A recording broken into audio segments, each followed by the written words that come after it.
All right, good afternoon, everyone. Today is March 21st, 2023. This meeting of the Lake Oswego City Council is now called to order. Ms. Linder, will you please call the roll? Mayor Buck? Here. Councilors Afghan? Here. Corrigan? Here. Wendland? Here. Mbu? Here. Burdick? Here. And Ratful? Here. Now, everyone, will you please stand and join us in the Pledge of Allegiance? I pledge allegiance to the flag of the United States of America and to the republic for which it stands, one nation, under God, indivisible, with liberty and justice for all.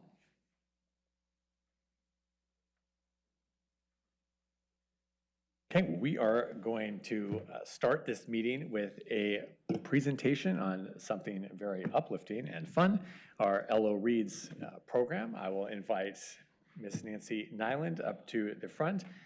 This year we are reading The Seed Keeper, a book we're all very excited about, and we are looking forward to hearing more about all the events around LO Reads this year, a highlight of our year. Welcome. That's right.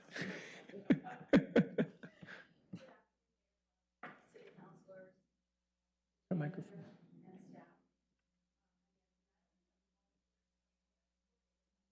To speak with you this afternoon about Lake Oswego Reads, The Seed Keeper. We are very excited about our selection for the 17th Annual Citywide Community Reading Program. Weaving together stories of 4 indelible women, The Seed Keeper is a beautifully told story of reawakening, of remembering our original relationship to the seeds, and through them, to our ancestors. Thanks to the Friends of the Library, 800 complimentary copies of The Seed Keeper have been distributed to library cardholders. They also received an events brochure, as you can see here, Friends of the Library membership application, a passport, and announcement of our April 1st kickoff celebration. We'll have a full month of events, and it all starts off with the kickoff, which will be appropriate for all ages.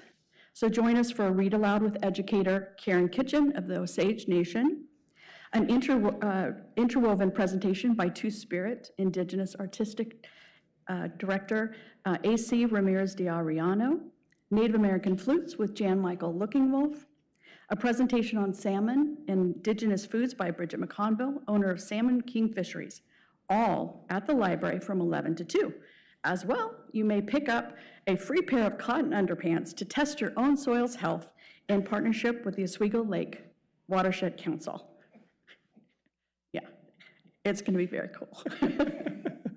Then at 2 o'clock, join librarian Hillary Everett at Lesher Farm as she reads the newest Story Walk installation, All Around Us, by Yelena Gonzalez. And the Story Walk will remain up all month long.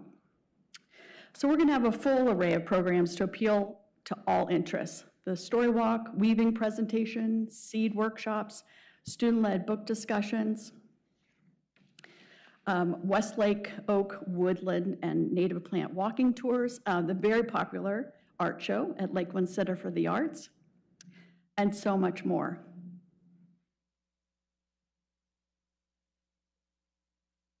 There's so many ways to participate. Not only can you receive credit for attending events on our calendar, but also related events and activities listed on our passport. QR codes are also included for convenience. 3 or more checkmarked events will be eligible for our drawing at the author event on Tuesday, April 25th at Lake Ridge High School. We're going to feature upcoming events in the Lake Oswego Review each week, so you're able to find out what's going on each week and mark your calendars. We'll also have these through social media. Author Diane Wilson will discuss The Seed Keeper with fellow author Robin Wall Kimmerer, author of Braiding Sweetgrass. Ms. Kimmerer will be joining us virtually. This event is free, but does require a ticket, and Tualatin Valley Community Television will be filming the entire presentation for streaming on their website and then for later viewing. To stay informed of all events and to sign up for programs, please follow us on Instagram, Facebook, our YouTube channel, and always lakeoswegoreads.org. The Lake Oswego Reads brochures are available at the library and are available to download from our website. The Lake Oswego Reads 2023 program is presented by the Lake Oswego Public Library and sponsored by the Friends of the Library, the Lake Oswego Review, Lake Oswego Rotary, and the Lakewood Center for the Arts. We've also been really fortunate to have received contributions from local businesses and groups in Lake Oswego. We are very grateful for all of this support. We hope you will join us for at least one of the Lake Oswego Reads events during April. And thank you for allowing me to make this presentation on behalf of my library director, Melissa Kelly, library staff, and Lake Oswego Reads Steering Committee. I'm happy to answer any questions. That is great. Thank you so much, Nancy. Now, if folks want to get the tickets to the author event, where would they get the tickets? So the ticket giveaway actually happened a couple weeks ago, and I am fresh out of tickets, unfortunately. So yeah, I would say for next year, join the Friends of the Library, because the Friends get the books and tickets before everyone else. So that's a really great benefit of being a member of the Friends. How do you join the Friends of the Library? That is an excellent question, Mayor Buck. Thank you for allowing me to, yeah. friendsofthelibrary.org is the best way. Another way to support the Friends is to shop at the amazing location at City Hall, the Boutique, just downstairs. Yes. It's a wonderful location. Well, that's great. And if we wanted to learn more about all the various events taking place, where's the best place for the community to go? And the absolute best place is lakeoswegoreads.org, and that is connected to the city's website directly with the library. So history of the program, the books we read, see who the events committee, and then ways to sign up for some of the programs which are limited in terms of signups. Great. Yeah. Council, any questions? Nancy, thank you so much. We really appreciate you My being here. pleasure. I have not read the book yet, but I'm very much looking forward to it. Excellent. you. I've gotten Thanks for good having me. feedback, so I've heard I it's think great. you'll enjoy. All right. Thank you so so much. much. Folks, also in April, next month, we are going to be celebrating Arbor Month. And so each year we proclaim the month of April to be Arbor Month. Obviously, trees are a huge part of our identity here in the city of Lake Oswego. And Arbor Day is America's national tree holiday. And it was first observed on the last Friday of April to celebrate the role of trees in our lives and to promote tree planting and care. In Lake Oswego, of course, we celebrate the entire month of April as Lake Oswego Arbor Month. Now, for 34 years now, the city has earned the Tree City USA recognition from the National Arbor Day Foundation. And that's for demonstrating a strong commitment to managing and caring for trees. Now, to earn that designation, a community has to maintain 4 standards. They have to have a tree board, and for us, that's the Parks, Recreation, and Natural Resource Advisory Board, have to have a tree ordinance, and spend a minimum of $2 per capita on urban forest management. We spend a heck of a lot more than that. And then, of course, by proclaiming and celebrating Arbor Day annually. Easy enough, right? This year, the Arbor Day Foundation is also presenting Lake Oswego with a Tree City USA Growth Award. This recognizes innovative projects and higher levels of tree care by participating Tree City USA communities. The Growth Award was awarded to Lake Oswego for developing the 2022 State of the Urban Forest Report, which is an in-depth analysis of the city's tree canopy. The Arbor Month event lineup is available on the city's website. There's lots of events that take place during the month to celebrate, and that's going to be found under the Planning Department homepage. There is also, my favorite part of Arbor Month, yes, is the art contest that I'm glad we were doing again this year. This is for the little kids, kindergarten through 5th grade. It is, and there's information on the website. It's a beautiful, I think there's a lot of creativity that goes on. It's kind of wide open, but it is an art contest, and then we award the winners at one of the farmers markets coming up in May, which is always a lot of fun. And you'll find out more information on the website and also in the April Hello LO. So thank you, everyone. Okay. Now we are going to move into public comment. This is a time for the council to hear from members of the community on topics not on the agenda. When I call you forward, first of all, we are certainly glad that you're all here. You have 3 minutes to give your comments. If this is your first time, just a brief instruction. There's a timer on the table there that counts down to 3 minutes. We appreciate you paying attention to that. When you come up, have a seat, make yourself right at home. Just give us your name and begin speaking. First up is Teresa Spangler. Good afternoon. Hello there. Thank you, Mayor and council members. My name is Teresa Smagler. I'm the chair of the Oak Creek Neighborhood Association, and I'm here to share with you that my neighbors took a unanimous vote to oppose pickleball moving to Westlake Park at our annual meeting that was last Tuesday, or last Monday rather, on March 13th. Now, I've chaired the organization for 10 years, and I've never seen such a crowd. It literally was standing room only in the Oak Creek Library.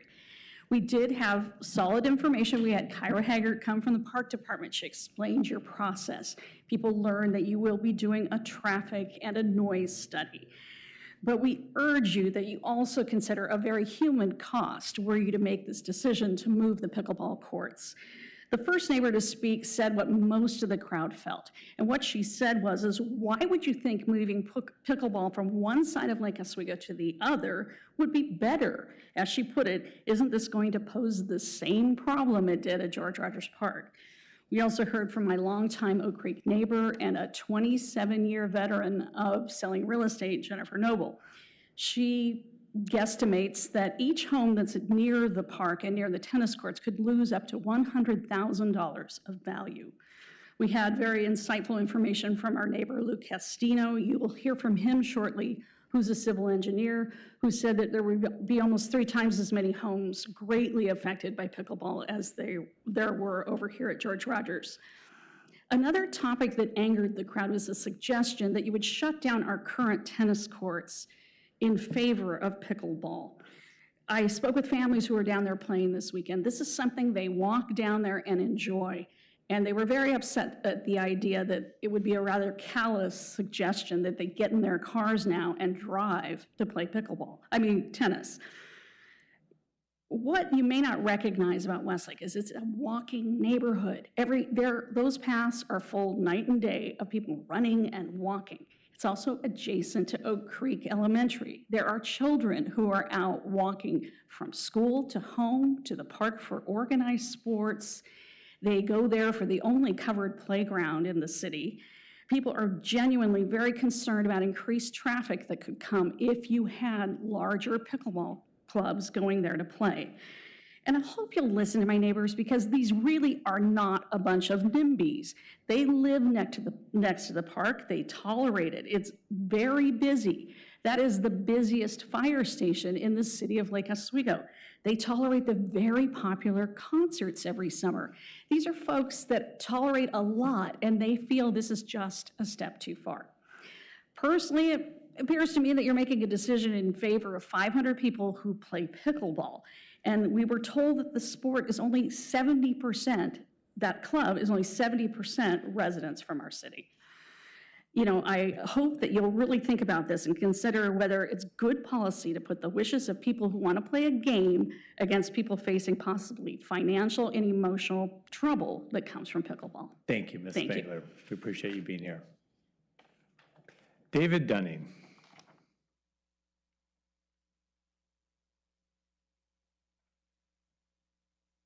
Good afternoon, sir. Please make yourself right at home.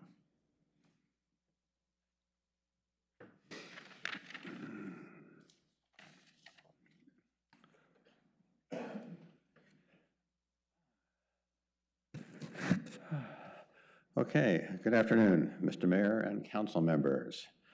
David Dunning here again. It's a great afternoon for pickleball. It's gotten so much better during the day. So I hear that Lake Oswego has recognized March as the Disabilities Awareness Month. Not sure if I fall in that category, but I might. I had a bad case of anemia this summer, and my medical team tracked down what the problem was, and it required serious surgery, which I'm still recovering from. Surgery was in mid-December. So I was looking forward to playing pickleball as part of my recovery regimen, but guess not. Also, unrelatedly, in mid-December, I had a left hip problem sort of emerge once again, had an orthopedic surgeon look at it, and I'm on PT now, and he said, actually, pickleball is okay activity because it's on a flat surface and not uneven ground, so that was encouraging. But again, where? Unfortunately, the City Council decided by a vote of 4-3 to close the George Rogers pickleball courts, in spite of the Parks and Recs Board motion passed unanimously to continue use of the George Rogers courts until such time as new courts are available. Imagine my disappointment. I consider the George Rogers pickleball courts one of the great assets of living in Lake Oswego. I would go there 2 to 3 times a week to play and meet up with my buddies. It's often a high point of the week. So what reason did the city council give for closing the courts? Noise in the neighborhood. But it's never been about the noise. If it had been, the city council would have directed the Parks and Recs Board to do the following. Find and mandate the use of quieter equipment, such as quieter balls, the Pen 40s that I would wave at you in previous sessions, quieter paddles, also wave that at you, and the list of green paddles generated by Sun City, Arizona in 2017, it exists online. You can just hop right on, there it is. Perhaps most revealing of all was the City Council's stated position regarding neighborhood noise and its decision to support the proposal to build a bus barn in the Rosewood neighborhood. As reported in the Lake Oswego Review, in its appeal, the neighborhood said that the proposed use would lead to unlawful amounts of noise. Councilor Ali Afghan said he sympathizes with neighbors and remains concerned about potential noise impacts, but he determined that the district addressed concerns satisfactorily. So wait a second. When it comes to neighborhood noise, the City Council is the valiant protector of the neighborhood next to the George Rogers pickleball courts, where Ali Afghan lives, incidentally, but not the residents of the Rosewood neighborhood. As I said, it's not about the noise. But then what the heck is it about? Beats me. Thank you, Mr. Dunning. You're right on time, too. Huh? Very good, right on time. I time these Always things get pretty like a well. gold star if you do that, you know? Okay. Next. Rudimel? So, I'm sorry if I said that incorrectly. Hi.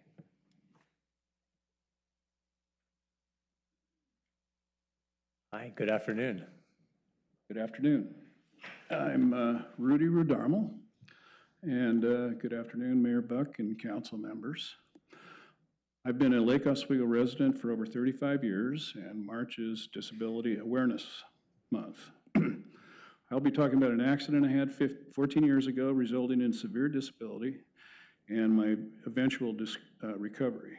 I was saving $150 by cleaning my own roof and fell from the second-story roof onto my brick sidewalk.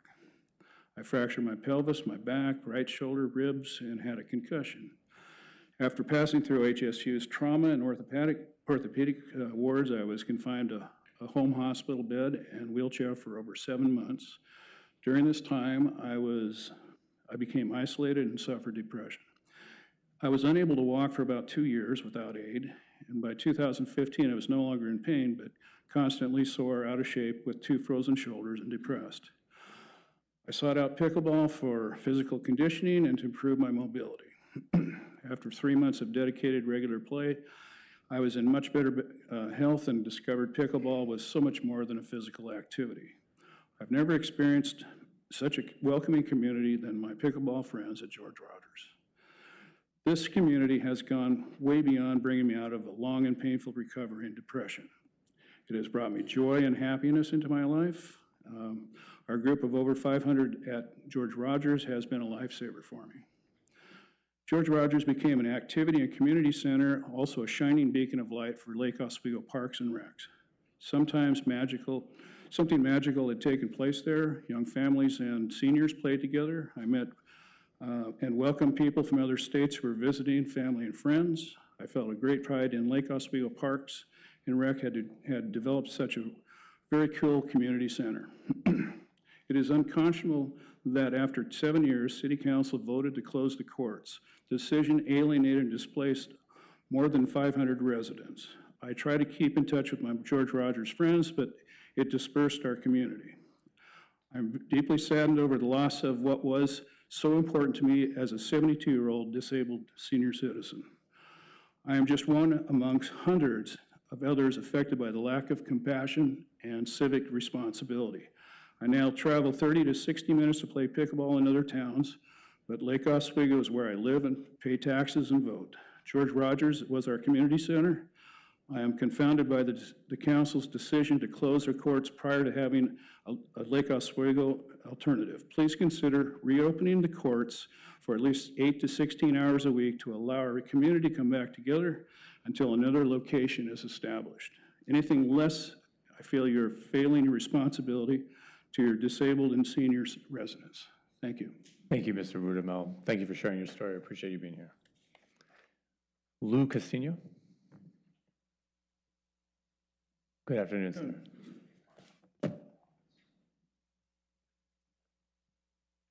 Well, I am just going to give you some basic information about Westlake Park so you kind of know what the concerns of the neighborhood is.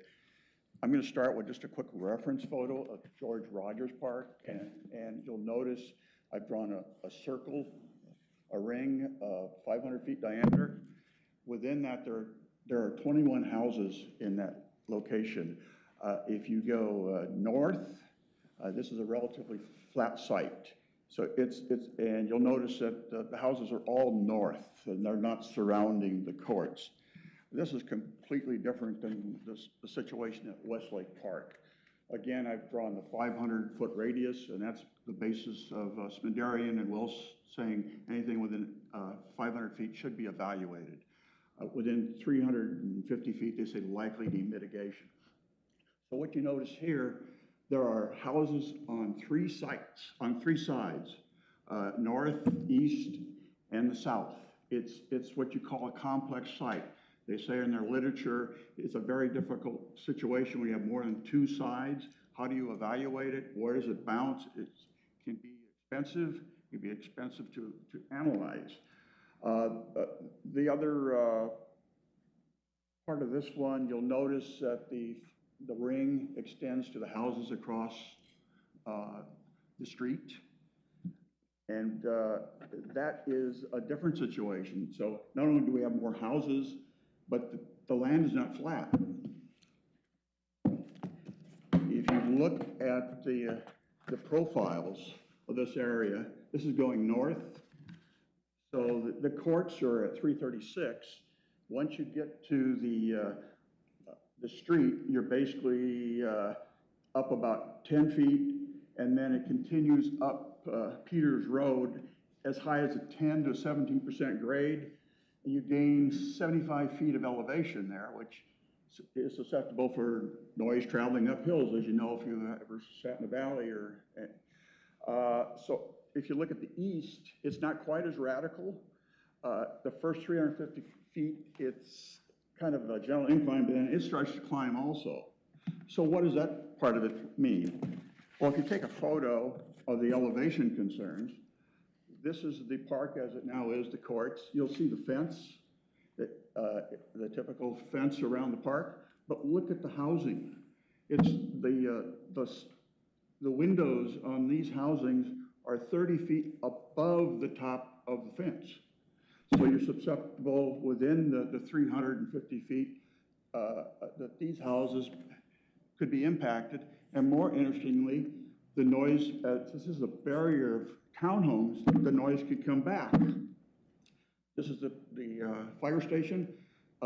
It's 98 feet away, and there's no way to mitigate that according to Darian Wilson. Thank you. Thank you, Mr. Casino. David Wesnakis. Good afternoon, sir. Good afternoon. Thanks for allowing me to have 3 minutes to address to you pickleball at Westlake Park. As I've said before, I live in Mulholland Street, which is across the street from the park. From my house, the yard in the first and second floor, I can see the tennis courts. I'm not against pickleball, and I'm not against the city providing a spot for players to play pickleball. However, I think, after reviewing all the information, that Westlake Park is not the viable location for pickleball to be played. You're in not a unique situation, as you're probably aware from press reports and various media. A number of communities, cities across the country are dealing with what do we do about pickleball houses next or close to pickleball courts and that noise. I am aware, as Lou had mentioned, that the Parks and Recreation has now issued a contract with Spendaria and Willis for an acoustical study. I know they're in the process, maybe they already have, of instituting a contract for traffic and parking study. The consultant that this Parks and Recreation has hired has indicated that any houses within 350 feet of a pickleball court most likely are going to need noise abatement. Noise abatement is different than noise reflective. Abatement requires that there be walls or put up strategically in order to minimize for noise-sensitive areas the relationship between the courts and those noise-sensitive areas. Frequently, the walls that are used are either solid masonry or a solid fence, depending upon the topography and how thick the fencing is. It may also require padding that's noise absorption, not noise reflecting. And I indicate this because there was some rumors that Parks and Recreation might be able to move the padding on the fences at George Rogers and just put them at Westlake and the problem is solved. As we've mentioned before, that padding is reflective and not absorbent. And therefore, there is going to be no noise reduction, particularly as Lou has mentioned, for these houses within the 350-foot radius of the projected courts.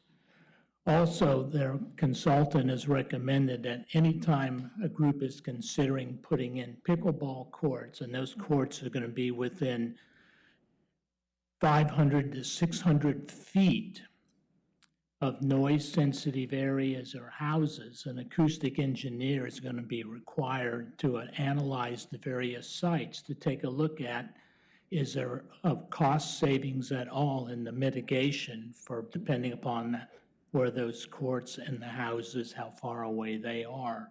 Is it going to result in an unexpected reduction of pickleball playing time? And also, I know my time is up, I'm sorry, but I will send to you an email the rest of my comments about this, but thanks for your time. Thank you, Mr. Wizenakis, thank you. John Devlin?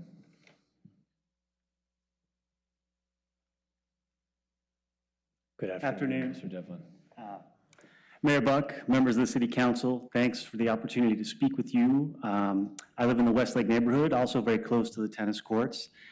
And I guess what I'm asking you this afternoon is to just stop this process, to reconsider your vote in January that was made when you closed George Rogers to explore Westlake. And I want to talk a little bit about the reasons why I think you should just not let the process continue to play out and just stop this. On the city's webpage, it says, quote, Parks and Recreation is hopeful that the site will be suitable for pickleball, meaning Westlake.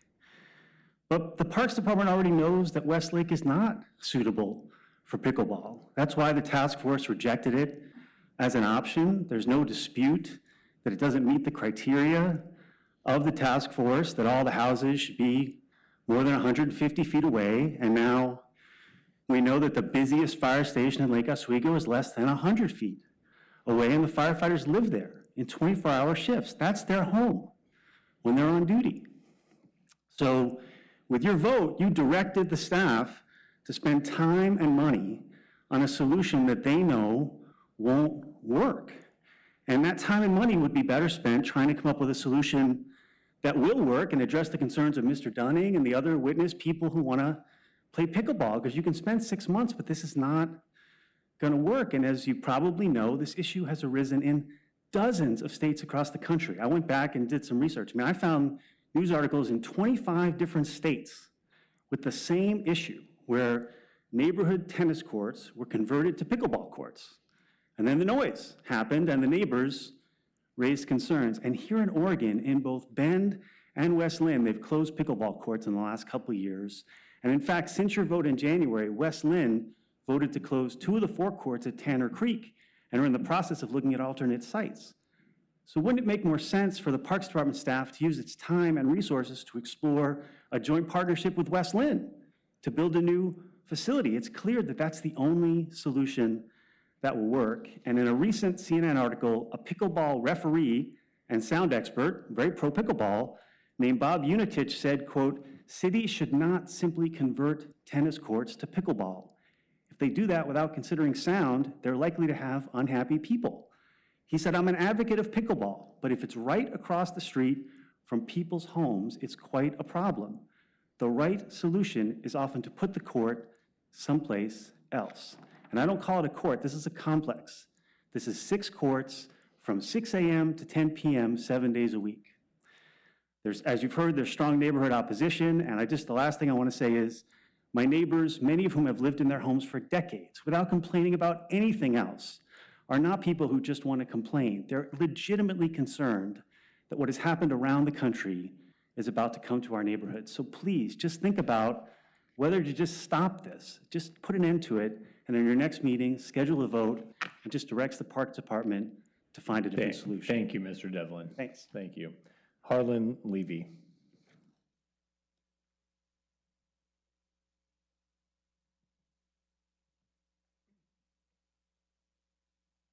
Good afternoon.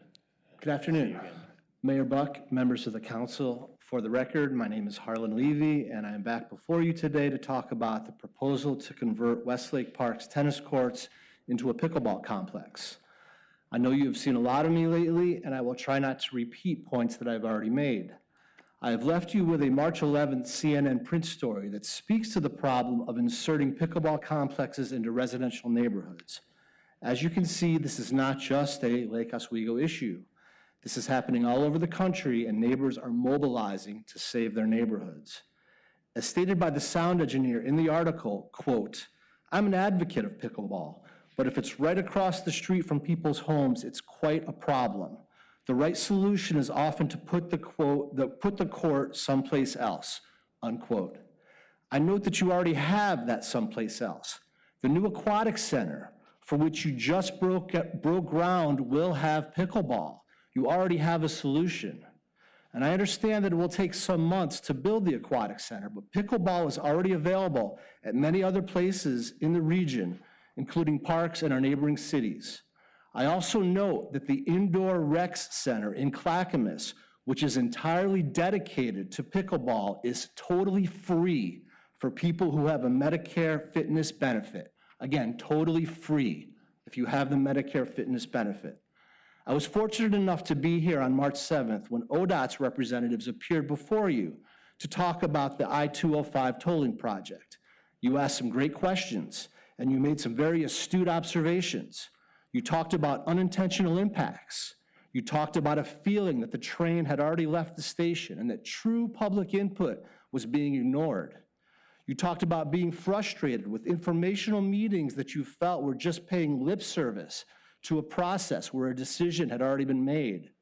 And you talked about ODOT's insufficient mitigation plan to deal with community harm. I ask you to now put yourself into the shoes of the Westlake neighbors. We all feel these very same things. But unlike ODOT, you can stop the train. I'm here today, as Mr. Devlin just did, to ask you to formally reconsider your vote to begin the process to convert the Westlake tennis courts to a pickleball complex. I am asking you to instruct the Parks Department to stop this process that is costing city resources and causing frustration and despair to an entire neighborhood. I am asking you to save Westlake Park, because moving a problem is not solving a problem. Thank you. Thank you, Mr. Levy. And then it's Pat, is it Pat? I'm sorry, I can't read the card very well. Pat Hogan?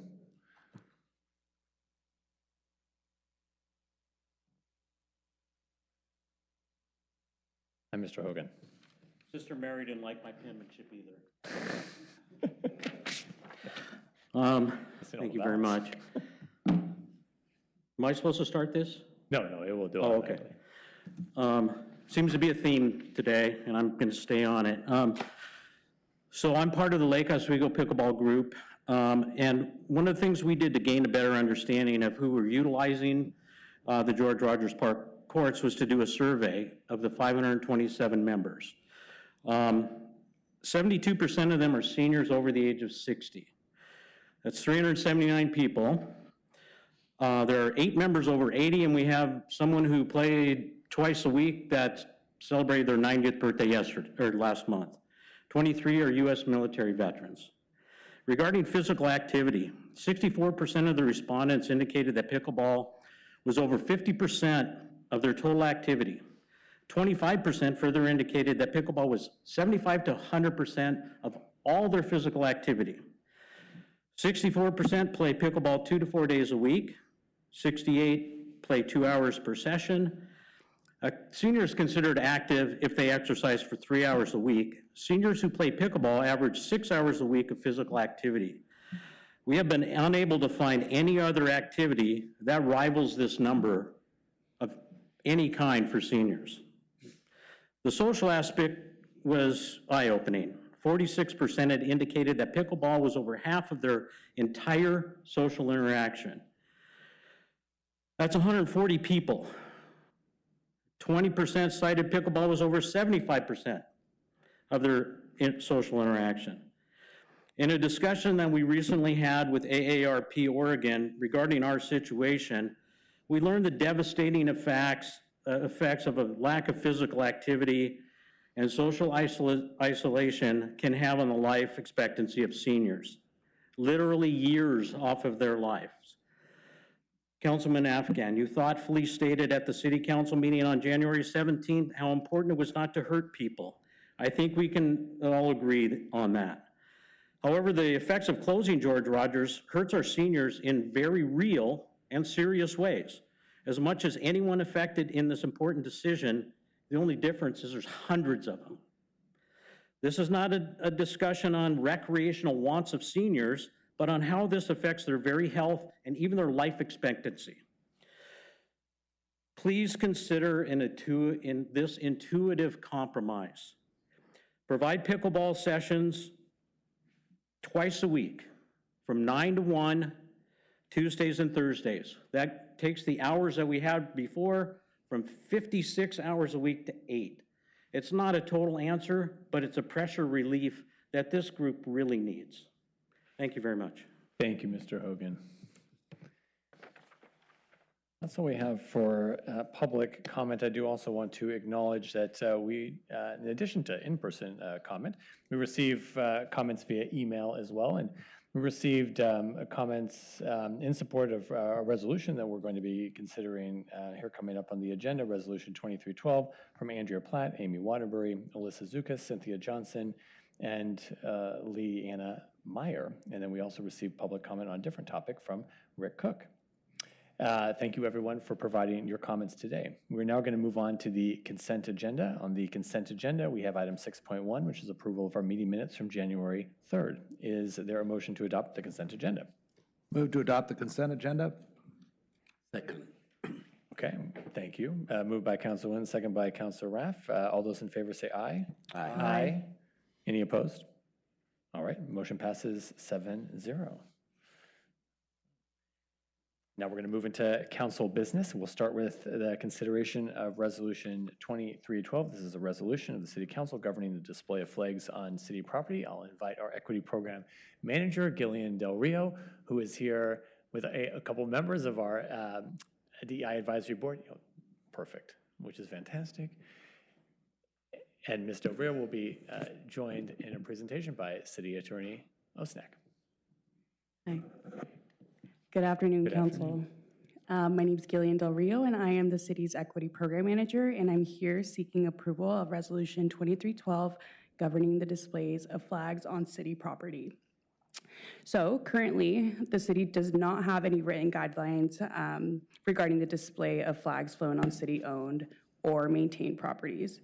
The city currently follows federal and state policy, which allows us to fly the United States flag, the Oregon flag, the Nation League of Families, Prisoner of War, Missing in Action flag. And just a little bit of background for everybody. In 2002, the city received a request to fly the Pride flag in the month of June to recognize Pride Month, which is proclaimed by the mayor and council. City staff asked the DEI board, my lovely board, to make a recommendation regarding the flying of the flags. The board discussed several policy options in the context of the City Council's goal to foster a welcoming and inclusive community where all people have the opportunity to thrive and have equitable access to city services. The DEI researched policies in other Oregon cities and states and noted that the city recognizes major holidays, special days, several heritage months, history months, and for some of these observances, host events and programs. As of today, the city does not host a pride event, and the DEI board noted that flying a pride flag is a way that the city can celebrate Pride Month. So with that being said, based on the board's discussion, staff recommends that the city council adopt a policy that would authorize the city manager to fly flags on city flagpoles that are recognized symbols of an observance that has officially been proclaimed by city council or the mayor. So with that being said, if there's any questions, I'm here to answer. Would Kim V, or would you, well, I know this is, we really appreciate, well, first of all, thank you for, I want to recognize Gillian, is, I believe, your first presentation before the council. Oh, it is, yeah. We are so glad to have you here. And I really appreciate the DEI Advisory Board's role in bringing this forth and vetting it and doing a lot of the good work on this policy. As we know, things around the public flagpole are kind of a big deal First Amendment wise. And so obviously it'd be different if just something we could do. We would just do it, but there's those legal issues around it. So here we have the resolution. But is there anything that you two would like to share about the discussion at the advisory board, or? Just introduce myself. My name is Kim Vito. I'm one of the co-chairs of the City DEI Advisory Board. And here we have Zach Brain. Say hi, Zach. Hi. Zach is one of our student board members, and we're just here to support the resolution, and if you have any questions, to answer them. Thank you both for being here. Does anyone have any questions? Councilor Raff. Thank you for coming today and presenting this topic to us. We all got a lot of emails in support of this, which is amazing. On the surface, it seems like a no-brainer. Right. But we all got one email from a community member, Alyssa Zukas, which is obviously in support of the resolution. Is it a resolution? Resolution, right? Resolution. Yeah. But she brought up an interesting point that I'm not sure if we've thought about through this. And she said that, sorry, I'm going through it right now. The pride flag, while the most, I don't know all the facts, but the most prominent pride, it is the pride flag. But she made a point that there are other flags, because the LGBTQIA plus community is very diverse. Right. And the pride flag may not be the most representative flag of all the different community members. So how do we make sure that we're not excluding members of the community while supporting others and making sure that we're not making anybody feel alienated? Right. Should I move it or? Just speak right into it. Okay. So the progress flag, which is the rainbow flag with the, there's a trans flag triangle on it. There's black and brown for the representing the Black and Indigenous people of color in the LGBTQ community. Sometimes there will be the yellow with the purple circle for the intersex community. All of those together on the progress flag generally are seen as a very good flag in which everyone feels represented. That is which flag is that? The progress flag. And in addition to that, the DEI board did discuss, our other chair, Michael Hanada, did compile a slideshow of all the various pride flags, and there are many, and we do recognize that there's a discussion within the LGBTQIA community, but with this resolution, we would have the city manager making that decision. So ultimately, if City Manager Martha Bennett would like to chime in. So what we would do is we would consult with the community. I think that, we all know the rainbow flag is the most sort of iconic, but I do believe that in the past few years, the conversation has expanded to think about whether other aspects of the community need to be included, which is where the progress flag came from.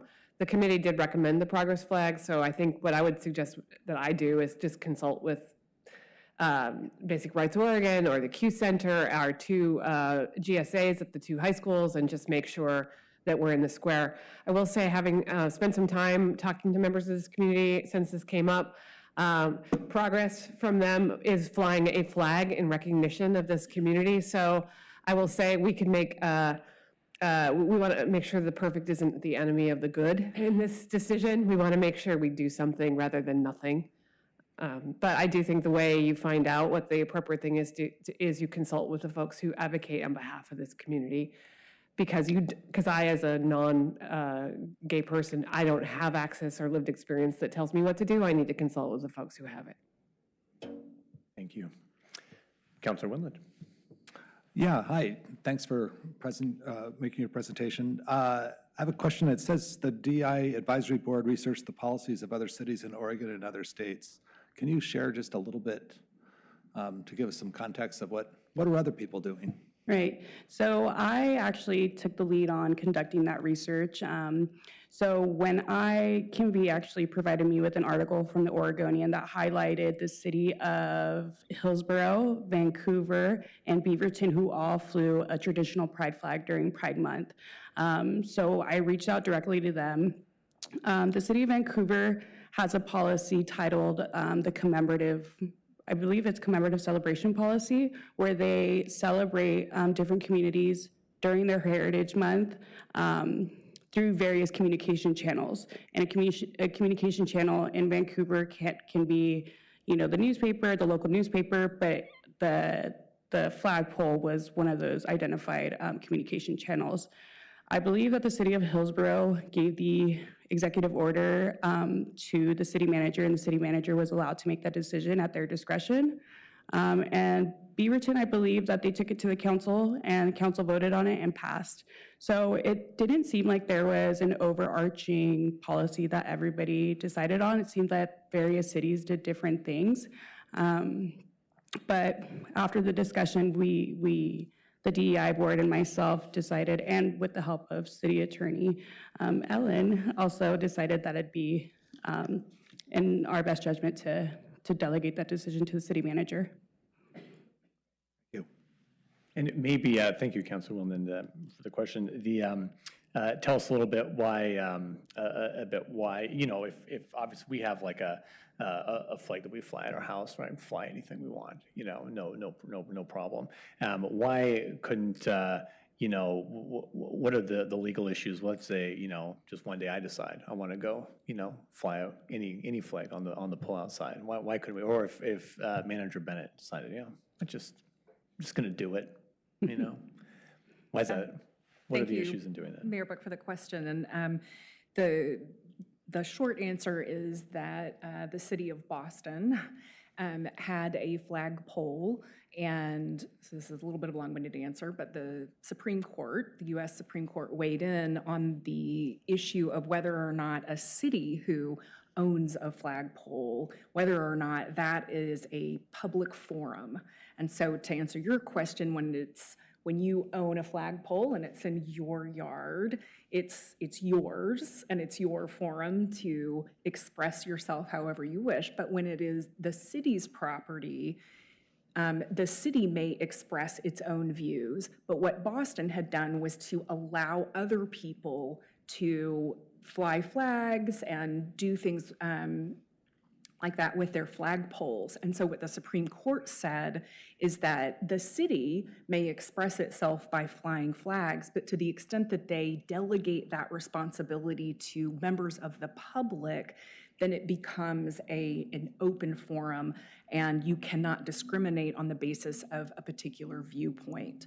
And so the legal parameters really are reflected in the resolution. And just to piggyback on Councilor Winland's question, the League of Cities, following this ruling, put out model language that we based our resolution on to make clear that for the purpose of Lake Oswego, the flagpole indeed belongs to the city. It is your forum in which to express your viewpoints. And that is the reason why we tied that expression to your proclamations or things that have been, that are traditionally associated with proclamations like Heritage Months and things like that, so that the manner of your expression and the way that you're using the flagpole is clearly speech that is this body's speech, and it is not anything that you are allowing other people to use as you could if you were a private person.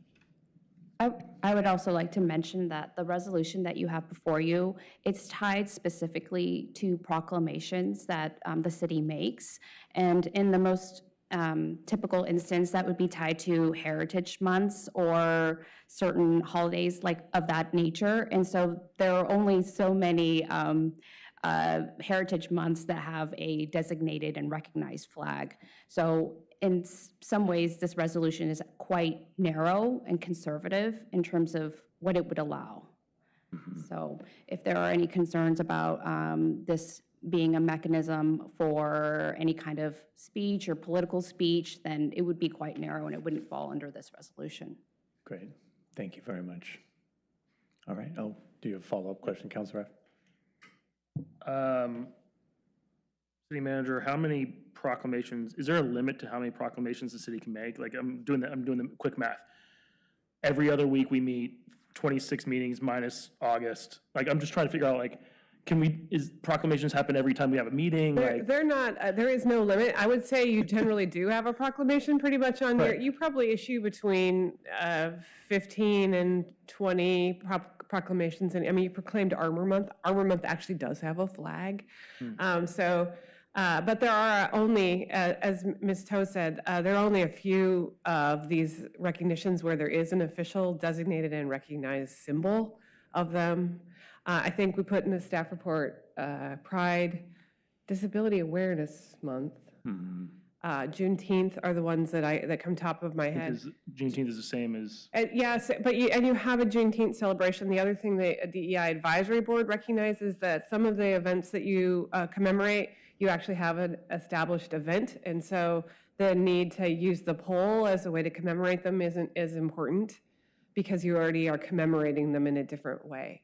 So as they mentioned, Pride is one of the only ones you commemorate where there's no other, the library does some events, but other than that, there's not really an official sanctioned city activity related to it. Yeah. All right, any comments? Would someone like to make a motion on to adopt the resolution? I move to adopt Resolution 23-12. Second. All right, discussion? I'll just say thank you all. Would you have discussion? Yeah, so I think as, when you make policy, and I'm in support of this resolution, but I think I have some qualifications I'd like to at least throw out there.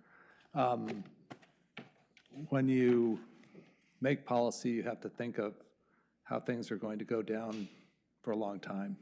And so what happens if we get a city council that starts making proclamations on things that may be more sensitive in different ways? Does this policy do that? And I guess I wonder, I mean, part of the language in here is that it says, recognize symbols of an observance that has been officially proclaimed by the city council.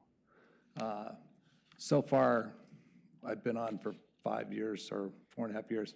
I've never been asked as a counselor what we should be proclaiming. I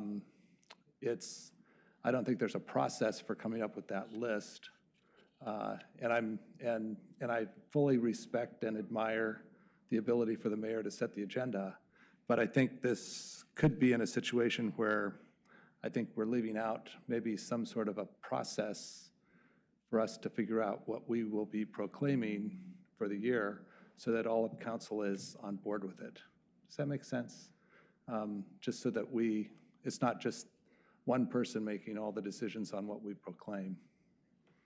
Just a thought. And so you know, there's, because I could see different groups lobbying to become proclaimed, like many cities have, like, we just had the St. Patrick's Day celebration, and if you were in New York, they had lots of proclaiming about them, and let's just say we have an Irish city council, and now all of a sudden they decide that they're going to proclaim St. Patrick's Day, and now we have to have the Irish flag or the leprechaun flag or whatever, I'm not sure. But what? Oh, it'd be a Guinness flag, that's true. So I'm just thinking down the road how people might figure out how to play with this and whether it's the intention. I think this came through a very narrow focus, which I think you explained, that is the sort of the background of this. But I'm looking at a bigger picture. You know, we did a proclamation, I'll say, on gun control. Now, I think that's a pretty divisive issue. I don't think they have a flag, so maybe that's but maybe they will figure out how to make a flag so that they can all of a sudden, you know, and we have people that like gun control in the city and people that don't. And I would say that from the DEI standpoint, we want to be inclusive of everyone. And I don't want to be, my fear is I don't want it to be the city council in a situation where we're starting to pick sides between groups on maybe some controversial subjects. So I don't know. That's just my thought, and I don't know whether this covers everything or not. Okay, thank you, Councilwoman. Councilor Raff.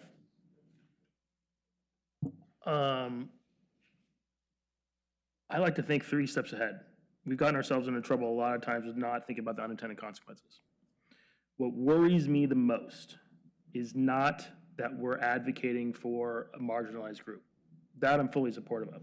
What worries me is even supporters of flying the pride flag in the community differ on what flag represents them. And I would hate for us to make a decision that alienates people that we didn't even think about. Right. And that really concerns me. That worries me. Okay. So thank you. Okay, thank you. Councilor Mbu. Yeah, I mean, thank you for doing this. I think my view on this is the LGBTQ plus community has been a community like the others we are recognizing here that have been marginalized, that have been oppressed, and, you know, that have a lot of problems. And I think for a city like Lake Oswego to recognize them and fly their flag, it's an affirmation of, it's a strong message that people in our community are welcome. Everybody, that it's not only certain groups.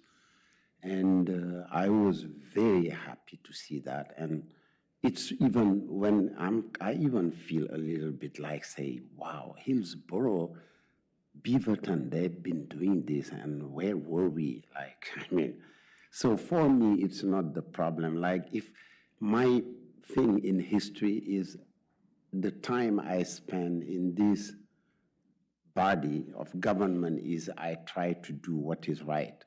What other people will do, because before me, there were people here who said that a person like me would never be here. And it was signed on paper, not only here, but not even have land. But those people like you, good people like you, made it not happen.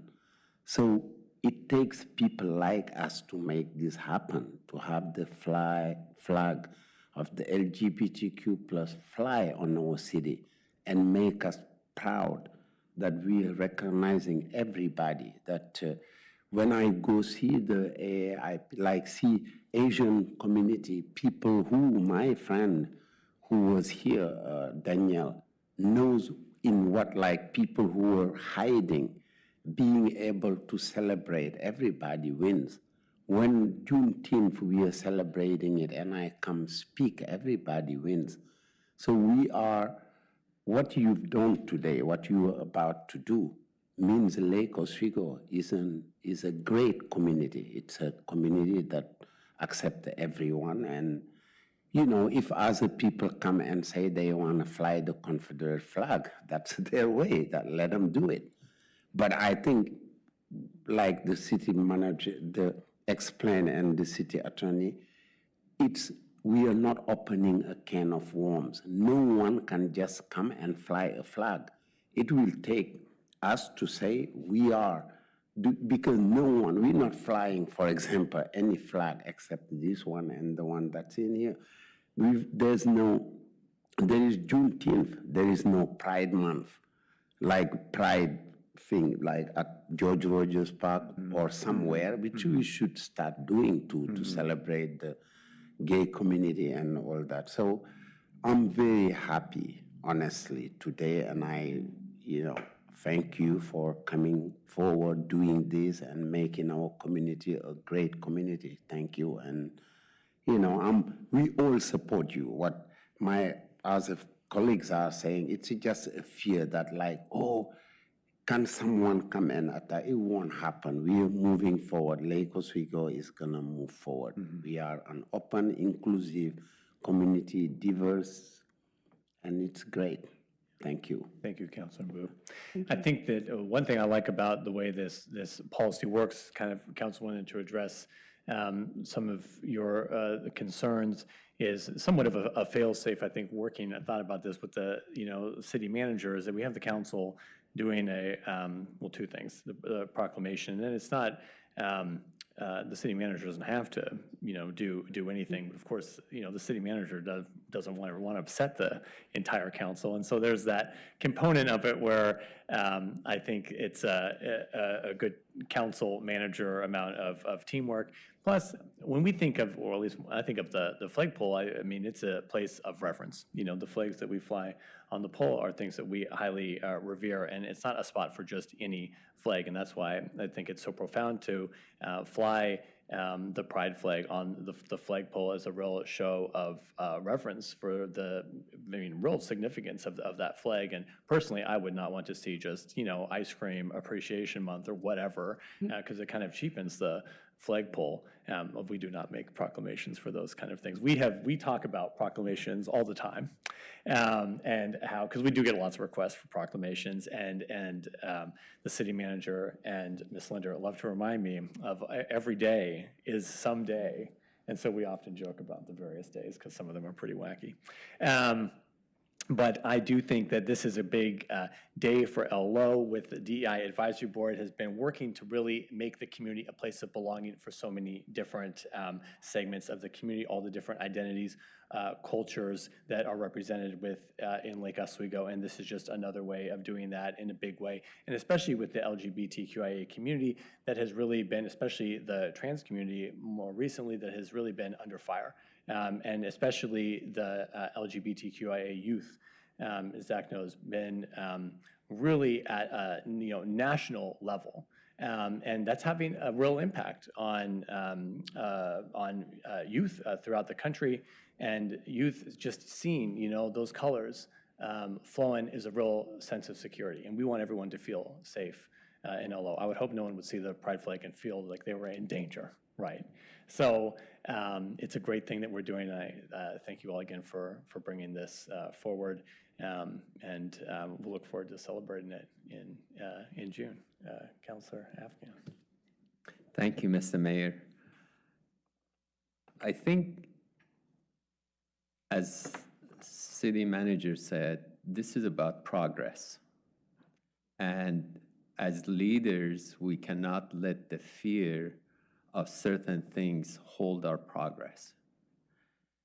And from my perspective, we have to put our money where our mouth is. If we're proclaiming certain things as a city and that they have a flag, I don't see why we're not raising that flag and holding it high.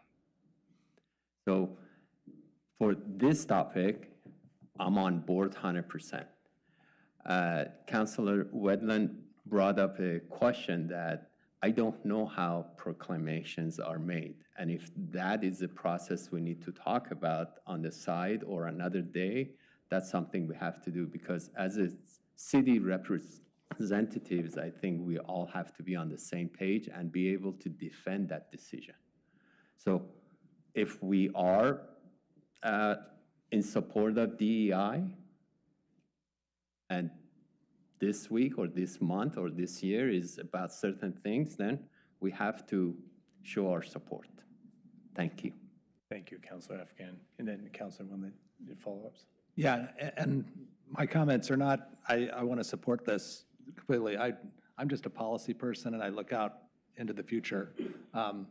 So I would love to entertain that thought of figuring out some sort of process that we have for making proclamations so that everybody's on board with the whole council, and so that we, in the future, we can make the right proclamations so that we can ensure that we have some sort of an order to that. Not that you're not in order or not, or out of order, Mayor. That sounds good.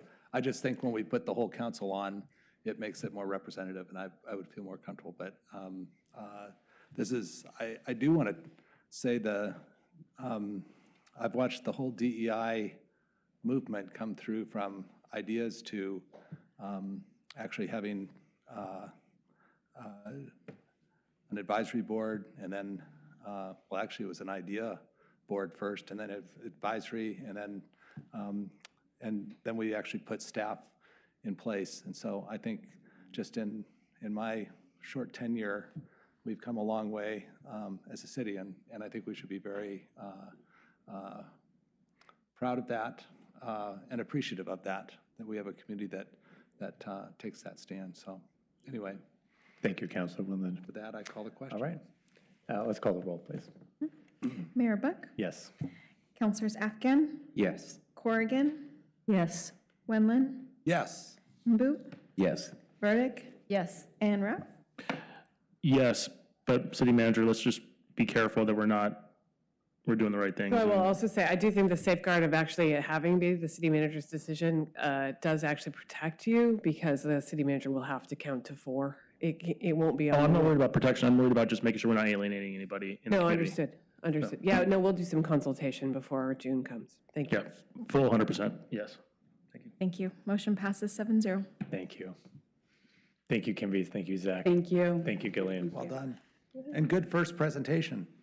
Very good job.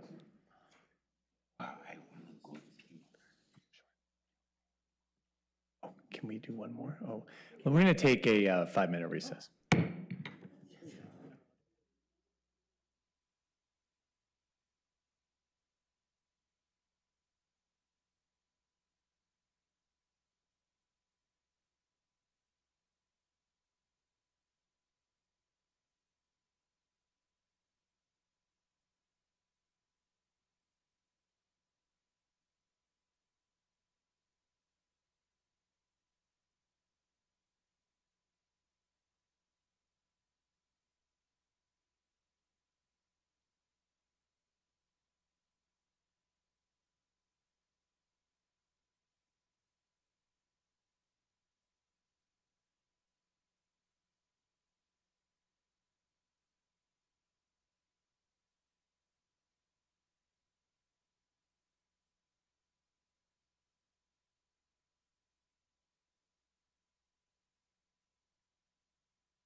All right, okay, we are back in order.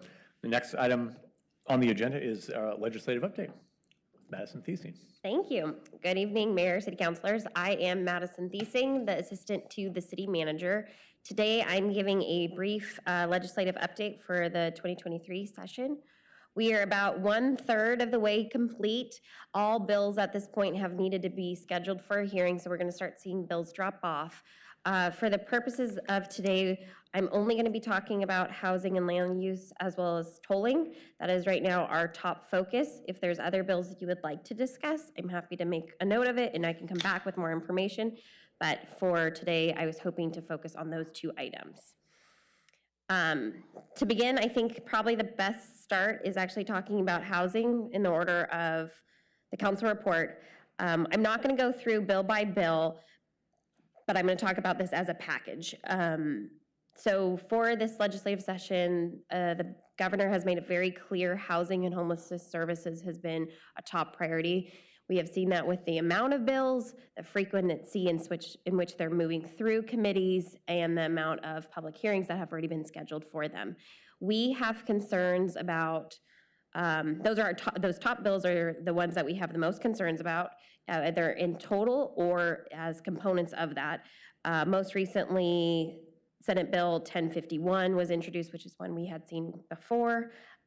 Also, things with the housing package that the governor set forward about variances. There's a lot of components that not only address our city code and our ability to apply our city code, as well as the land use process and how we grow as a city.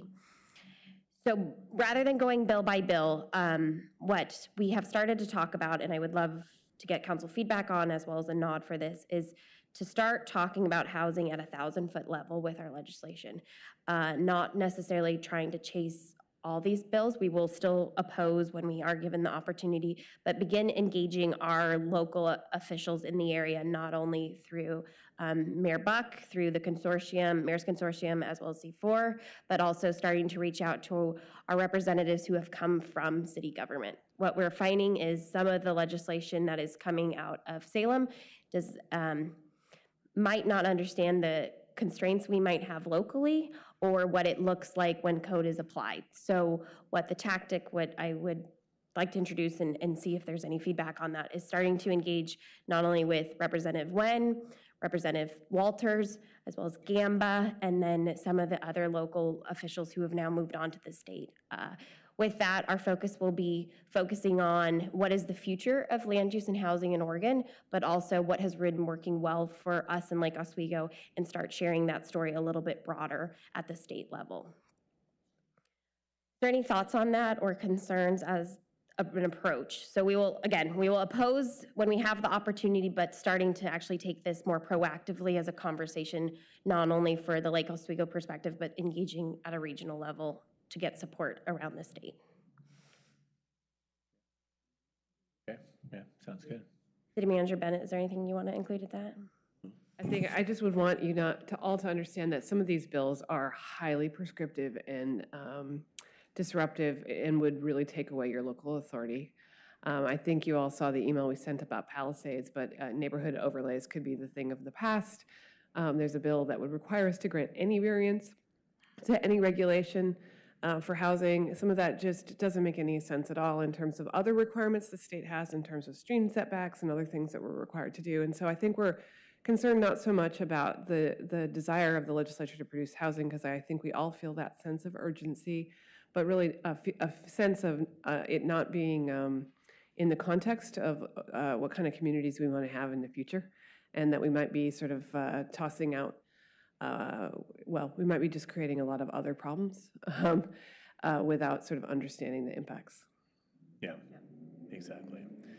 Yeah, there's always trying to figure out what is, really causing the, lack of housing, and really the legislature's really throwing literally, well, yes, and just trying everything. I mean, these bills are just, it's not a narrow focus, it's just a kind of giving a little bit to all these different, I don't even know what to call them. Without really addressing some of the the underlying fundamentals related to things like infrastructure finance or housing finance that really need to be tackled. or understanding the length of time it takes projects to get through the pipeline, even when the regulatory process works smoothly. Again, I think my biggest concern about what we're seeing right now, though, is the focus on housing has ignored other things that have been really historically important to our state, like environmental protection, like economic prosperity and job creation. And I'm just not seeing, and I think many of the other cities would agree, that the global conversation about what's the total impact, what are communities that what's the community we're trying to create, and how do the various elements of those communities come together in a way that they can be successful in an effort to just produce houses, if that makes any sense. It's like, and I certainly have lived through times in Oregon's history when we would have done anything for jobs, and it feels like the same thing is going on right now, only we do anything for houses. And it's great, except it's not great because it doesn't necessarily build places that people actually want to live. Okay. Okay. So if I think it's the nod. We will start proactively having these conversations. Mayor Buck will be a part of that as well. And we will be raising this at a regional level with Metro, Clackamas County cities, as well as C4 in the consortium of Mayor's Consortium group as well. We will probably also see if there's interest in Washington County cities as well. Okay. Great. Moving on to the second topic, tolling. So also, there's a few bills about tolling, not as many as housing. With tolling, we have started to get coordinated across Clackamas County specifically. Mayor Buck will also share what his participation has been at this point. So with tolling, our biggest concern is that the Oregon Department of Transportation has not adequately addressed our concerns, and 205 is moving at a faster rate than the region is prepared to address mitigation, diversion, as well as what is the funding mechanism that will occur at a local level so we can start addressing those concerns as well. The ask for tolling, which is the letter I sent you all, is that we are asking to have a hearing with the Joint Transportation Committee, which is the first time we will be talking about tolling with this legislature, not just these bills, but as an actual package. And with this letter, it has been vetted through Clackamas County, and it's being approved by other cities in the region. So it's going to Tualatin, Happy Valley, Gladstone, Oregon City, Westland. I think that's everywhere, right? That's all Clackamas County. Not Milwaukee. Not Milwaukee. No. So the idea is that we are now creating a one voice approach as opposed to different cities having different letters, different bills being introduced, and the focus being we need to pause 205 so we can convene a conversation and develop a local funding option for projects. So that's what the letter is. That's also looking for a nod from you all as to move forward with. Like I said, the rest of the cities are having their city council meetings this week and next week to get that approval, which will move forward. It will also be followed up by a letter from the mayor's group, which I will pass it over to Joe to talk more about that. Well, and I'll say this is, the letter that Madison put together is very good and circulated. And while Madison and the team at the county and they're working on that letter, a group of mayors kind of headed up by the Westland Mayor Bielotowski and myself took the lead on drafting a letter, and these two groups working separately kind of ended up coming up with the exact same ask. So there's been so much information and different perspectives and questions on tolling all this time. Now we are all, and it's kind of a big deal because everyone was all over the place. There was many different perspectives and ideas on which direction we should be going. That's been part of the problem. And so now it is great to see kind of a unified ask. And the letter outlines it really well. There's those four things. We're asking for a hearing before the Joint Committee on Transportation, so that our voices can be heard, so we can allow all these new legislators who were not there in 2017, who may have different perspectives on this, to hear this issue. We're asking for technical representation on the RTAC, which is the Regional Toll Advisory Committee. That's a new type of committee that's been formed here. Is there more than just technical? Expand it so it continues through the projects, including the regional pricing model, not just focused on tolling 205. Yes, and then what Madison said before, taking a step back and looking at a more synchronized approach and comprehensive approach. And so the letters are saying the same things. The letter we put together is a letter that tries to explain more of the perspective of our community members as they see this project as it, folks that wonder why they see certain big freeway projects being fully funded and why all of us who pay all of the fees that go to fund those projects are having our money go to fully fund other projects, so we're now having to pay tolls, to fund the project in our neck of the woods and just us. So those are things that just don't seem equitable, they don't seem fair, they don't make a lot of sense to Oregonians. So so the letters have the same asks, just slightly different perspectives. And I think it's, we've been hearing recently great support from the Clackamas delegation on this issue. So these letters help provide, our representatives, Representative Wynn, Walters, Gamba, and Senator Wagner, Senator Meek, also Representative Neron, with some ammunition they can bring, because they're not the ones holding it up. So, well, yeah, okay. Councilor Wendland. I know this is non-political, it's more psychological. There is something about when you have those letters, if you list everybody and that are associated with, so there's yes, the more that is what's people that happening. are listed, and I know you probably can't electronically sign, maybe you can, I don't know, maybe you have all our signatures, but I will say in the public works area, when you see a whole list of names, it becomes a little more relevant. So anyway, words matter, but names sometimes do too. Yeah, it's a big deal to have all these city councils sign on to a letter. Because we've never really joined together for anything, have we? No, I mean, it's a big deal. The other letter, we have all of the communities of urban Clackamas County as well as Canby, the one rural Clackamas community really impacted by tolling, was the city. And then our Metro Councilor, Christine Lewis, has been really involved in this as well and is very supportive. So there's wide, support, which is great. We just need the hearing. And we would call it public comment. I mean, literally. They don't have that down there. There's no public comment. So we will move forward with that, is what I'm hearing. Okay. Once, if we are granted our ask for a public hearing related to this, we will then have our time as just the city of Lake Oswego, and that will be drafted as a testimony for opposition and our asks. And most likely, Mayor Buck will be then testifying in front of that hearing.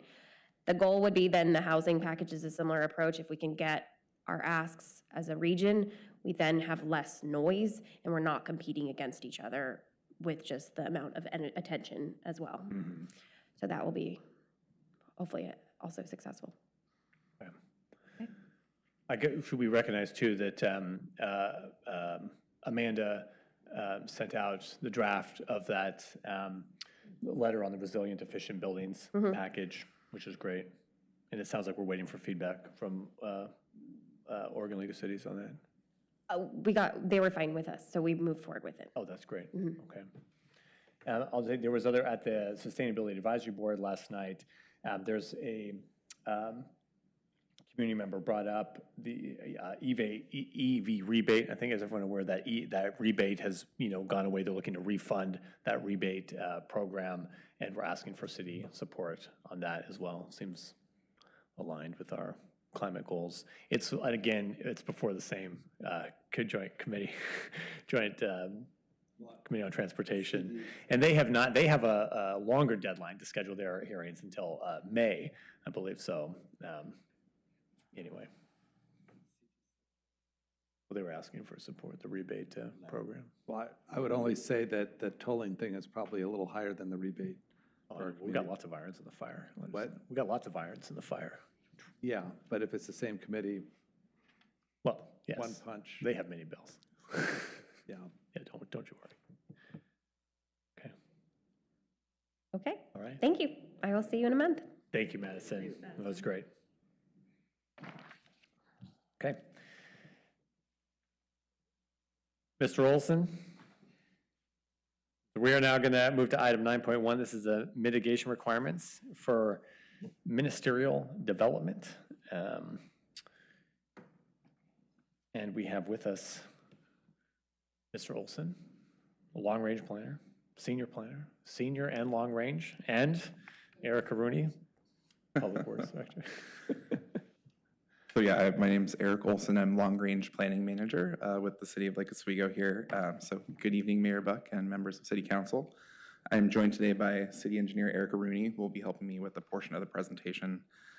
So today's study session, as Mayor Buck had just mentioned, is really related to a recent proposal that was put forward by staff to establish a clear and objective process to require that public improvements be provided to mitigate the impacts of ministerial development. So I'll talk a little bit more about that. Here's an overview of the topics I'm hoping to touch on today. Really just talk about the background of the process so far, a quick explanation of the ministerial mitigation process that we proposed last fall. I'll briefly explain sort of the different types of public improvements and what those look like.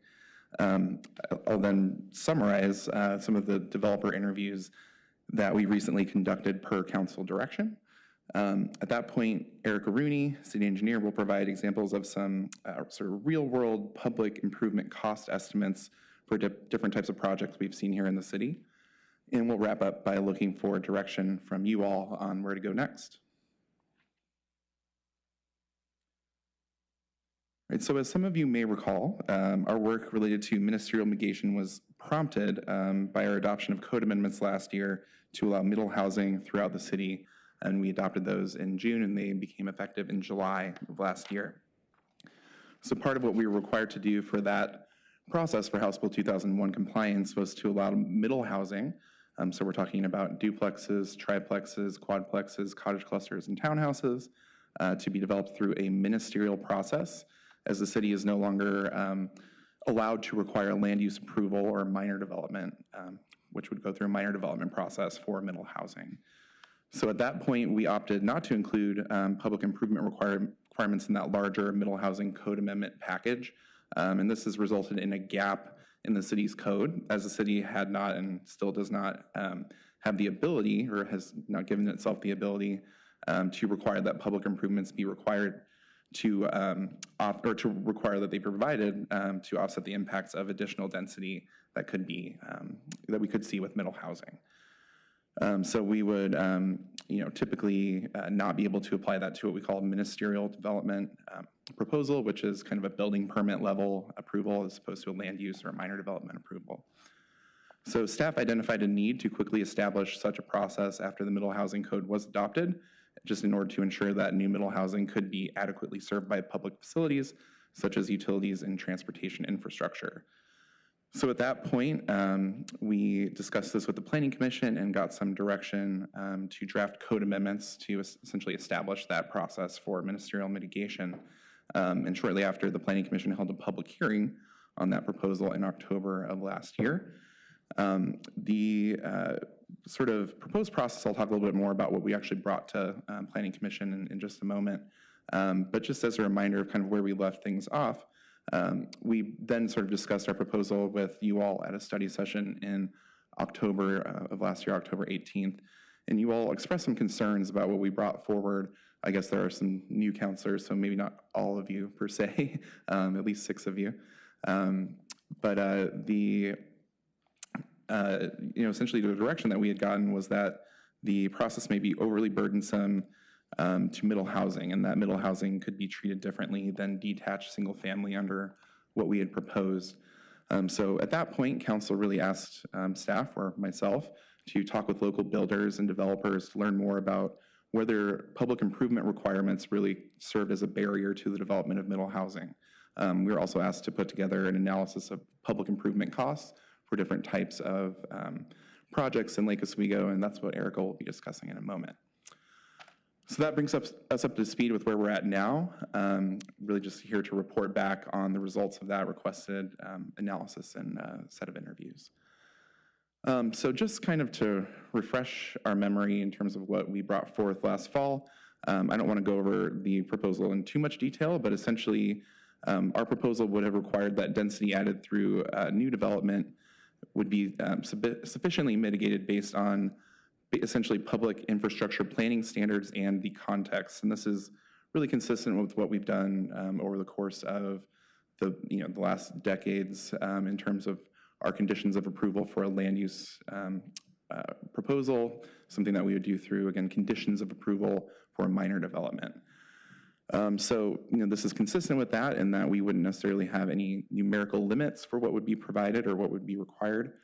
And that generally we would require that public improvements be installed per the applicable standards in that area related to either sidewalk or sidewalk design or street design, public works and engineering, or particular design overlays, depending on the context.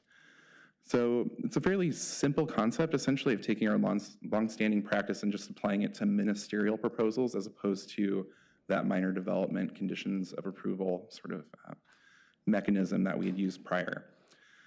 And so, that of course means that these requirements would be imposed at the time of building permit application, since we no longer have the ability to do it through another process. So mitigation would only be required under our proposal when a building permit application would add dwelling units to an existing lot.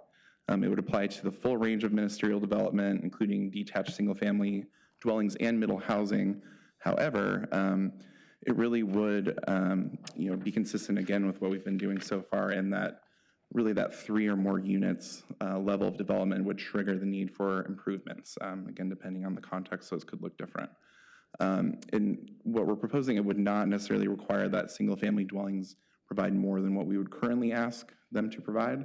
It would be, again, consistent, and really just if a proposal triggers 3 or more, or sort of triggers the need for improvements, it would have to have that 3 or more unit sort of threshold. And the idea is that a lot of the lots in the city had been originally platted with an assumption that there'd be 1 to 2 dwelling units on that particular site. So that's the loose concept. It's also based on the increased trip generation that would occur with larger, sort of more dense developments that could require more use of transportation infrastructure. So that's another piece of the sort of concept here.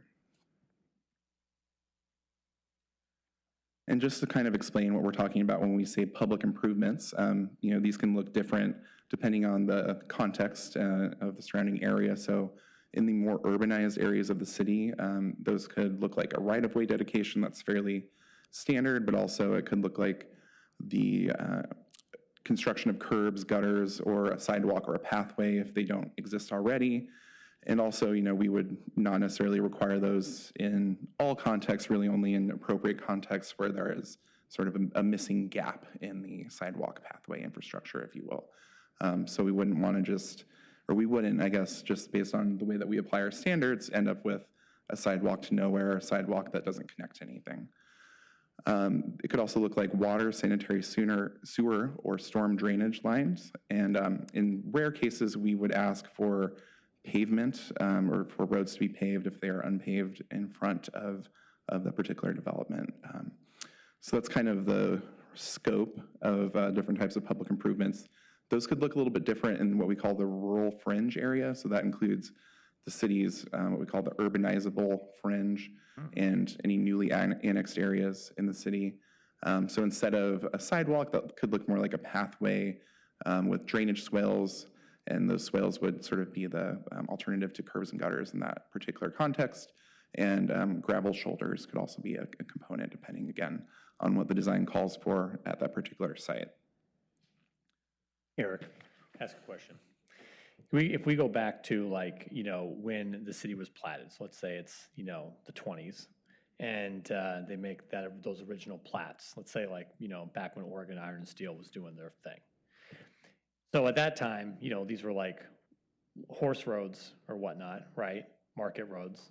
They weren't like, we're going to plat these and require public improvements, sidewalks and such, right? Like nothing was required. They just platted. Is that right? That's my general understanding. Yeah. Okay. And then it's only been over the years is those, not that when those lots were developed, but when those lots, if they came in for, a lot of them were then split. The original plats are pretty, well, in some areas of town were bigger lots, and now they've been divided twice or 3, 4, times. And it's at those specific points that we have over the years come in with different requirements for improvements to be made. Is that correct? So you got the original plat, you've got partitions. Erica Rooney, city engineer. So my observation of the timeline of things and when we started asking for more urban or suburban improvements is really related to the 50s and 60s. So post-World War II is when we decided that cars and curb and gutter were a thing. Maybe not some sidewalks, because sidewalks started to die off, actually. Moving away from horses post-war to the cars. Yeah, exactly. So I think it's interesting because although, for instance, the first edition was platted in the 1880s, and so was, let's say, Ladd's edition in Portland, for whatever reason, Ladd's edition did believe in putting in a lot of those improvements at that time when it was developed by one developer. I don't think that the first edition was developed by one developer. And so that makes a difference on what they put in. And so there were no, from what we can tell, wasn't here in the 1880s, but or even the 1920s. But there weren't any curb and gutter put in for whatever reason, I don't know. But this city really started to see that influx of curb and gutter, asphalt pavement to show up in about the 50s. 50s. Yeah. It was at the point, though, of some kind of minor development, right? Usually, it'd be more subdivision related. So Subdivision. south side of town, you'll see some subdivisions from the 50s and 60s where they're building multiple homes at one time, not individuals, which is how a lot of the city, especially this east end of the town, was built, was one house at a time. They weren't subdivisions where somebody came in and built 30, 40, 50, 60, 100 houses. Right. So when we say when the lots were created, it really depends on the time, because we have lots that were maybe still the original platted lot, and there was no exactions. There was nothing. No. But if maybe the lot was created in 2000, then maybe there is some exactions that were taken at the time. Yes. So really, not all lots created equal. Is that right? Okay. Yeah, and I think, the concept I was attempting to explain before was just kind of what we utilize for infrastructure planning purposes when we assume, development of 1 to 2 units on a lot. Obviously, that was all that was able to be constructed for a very long time. So that's another reason why we have that sort of base level assumption here as well. Right. Well, a lot of the original deeds only allowed single-family home construction. Well, and our zoning only allowed that until And the zoning. less than a year ago. The right in the deed. I mean, that was, that was part of the thing. Okay. Thank you. All right, so, I want to, before I hand it over to City Engineer Erica Rooney, just really give a brief summary of what we heard from developers when we did bring this discussion to them. As I mentioned, back in October, we were directed by City Council to go back and talk with developers to get a better sense for whether public improvement requirements can serve as a barrier or impediment to middle housing development in particular. So we were able to get in touch with 4 individuals in the real estate and building industry, Ed Brockman, Rob Matthews, Chomo Santana, and Eric Thompson. A lot of folks in that group have experience in Lake Oswego. Some of them are a little bit more focused in Portland, so it was interesting to hear a little bit more about how things are handled in different jurisdictions. The interviews generally last between 45 minutes and an hour or so, and were structured around a set of questions, really designed to get at whether these are a barrier and their experience with providing public improvements in different types of development scenarios.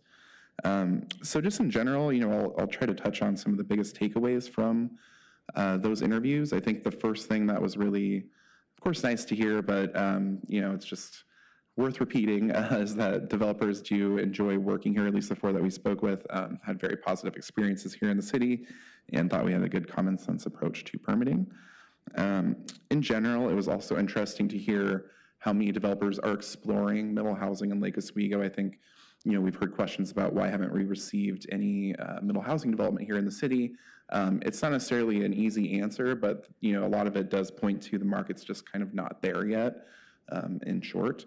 And, I think another thing that we heard a lot of from developers was that they look for areas that are already quite urbanized and walkable and amenity rich when they think about more dense forms of housing like middle housing. So, they are looking for that very specific kind of site in Lake Oswego that would work for this, and a lot of those tend to be in quite expensive areas where the land costs are quite high. So that might have something to do with it as well. Just as a quick aside, I think it was very obvious that folks have a lot to offer for our future housing production strategy efforts, and they really would just want to talk about all the different ways the city could modify what we do to support middle housing. And they actually had some pretty nice things to say about what we ended up adopting. So that was, again, an aside, but nice to hear.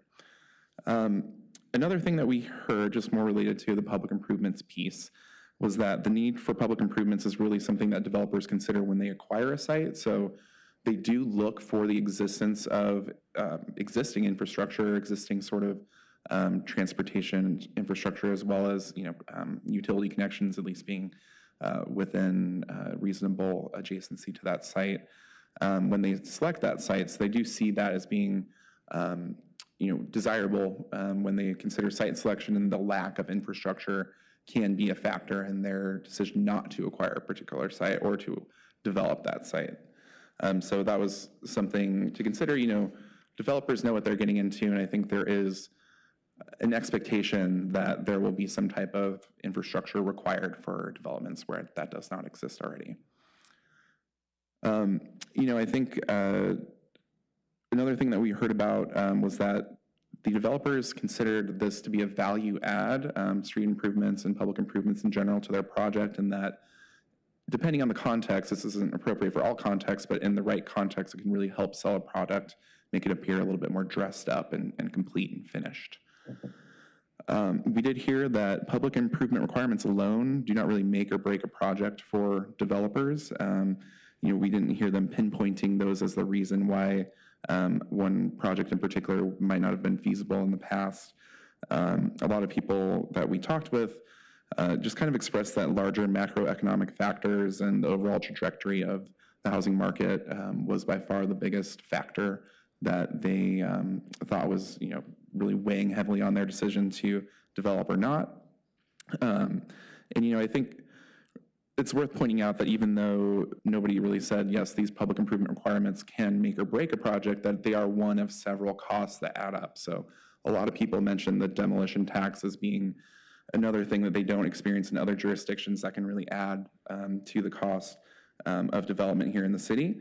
But when you consider things like permits, SDCs, architecture, engineering, design, that demolition tax, and just all the things that kind of go into the package that is required for an approval of the development, those can all add up. So, those smaller pieces do make some type of impact on that greater sort of snowball effect, if you will, of different factors that add cost to a development. We also heard that certain public improvement requirements are a lot more costly and onerous than others, particularly street pavements.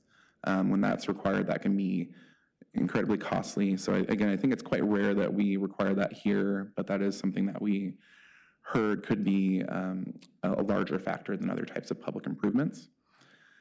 Another really interesting thing that we heard was that in many ways, the time that it takes to receive your public improvement permits and to go through that entire bonding process and kind of just go through the entire process of proving that with the city can take so much time that time becomes almost more valuable than the actual cost of the improvements themselves, and that, or maybe not more valuable, but just as valuable as the cost. So a lot of folks noted that in particular, public improvement projects, because it's kind of a cross-jurisdictional exercise where sometimes, even the county is related, but different sort of city departments and different types of review is required, that can take quite a long time, and that any process that could kind of shorten that would be extremely valuable to them.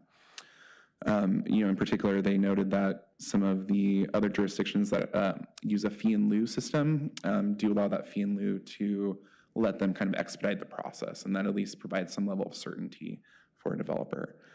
I think maybe this is obvious for some folks that have experience with development, but there's a lot of efficiencies of scale when there's a larger development site, and when you do have that larger development site, it makes a lot more sense to provide public improvements because the cost per unit is significantly less.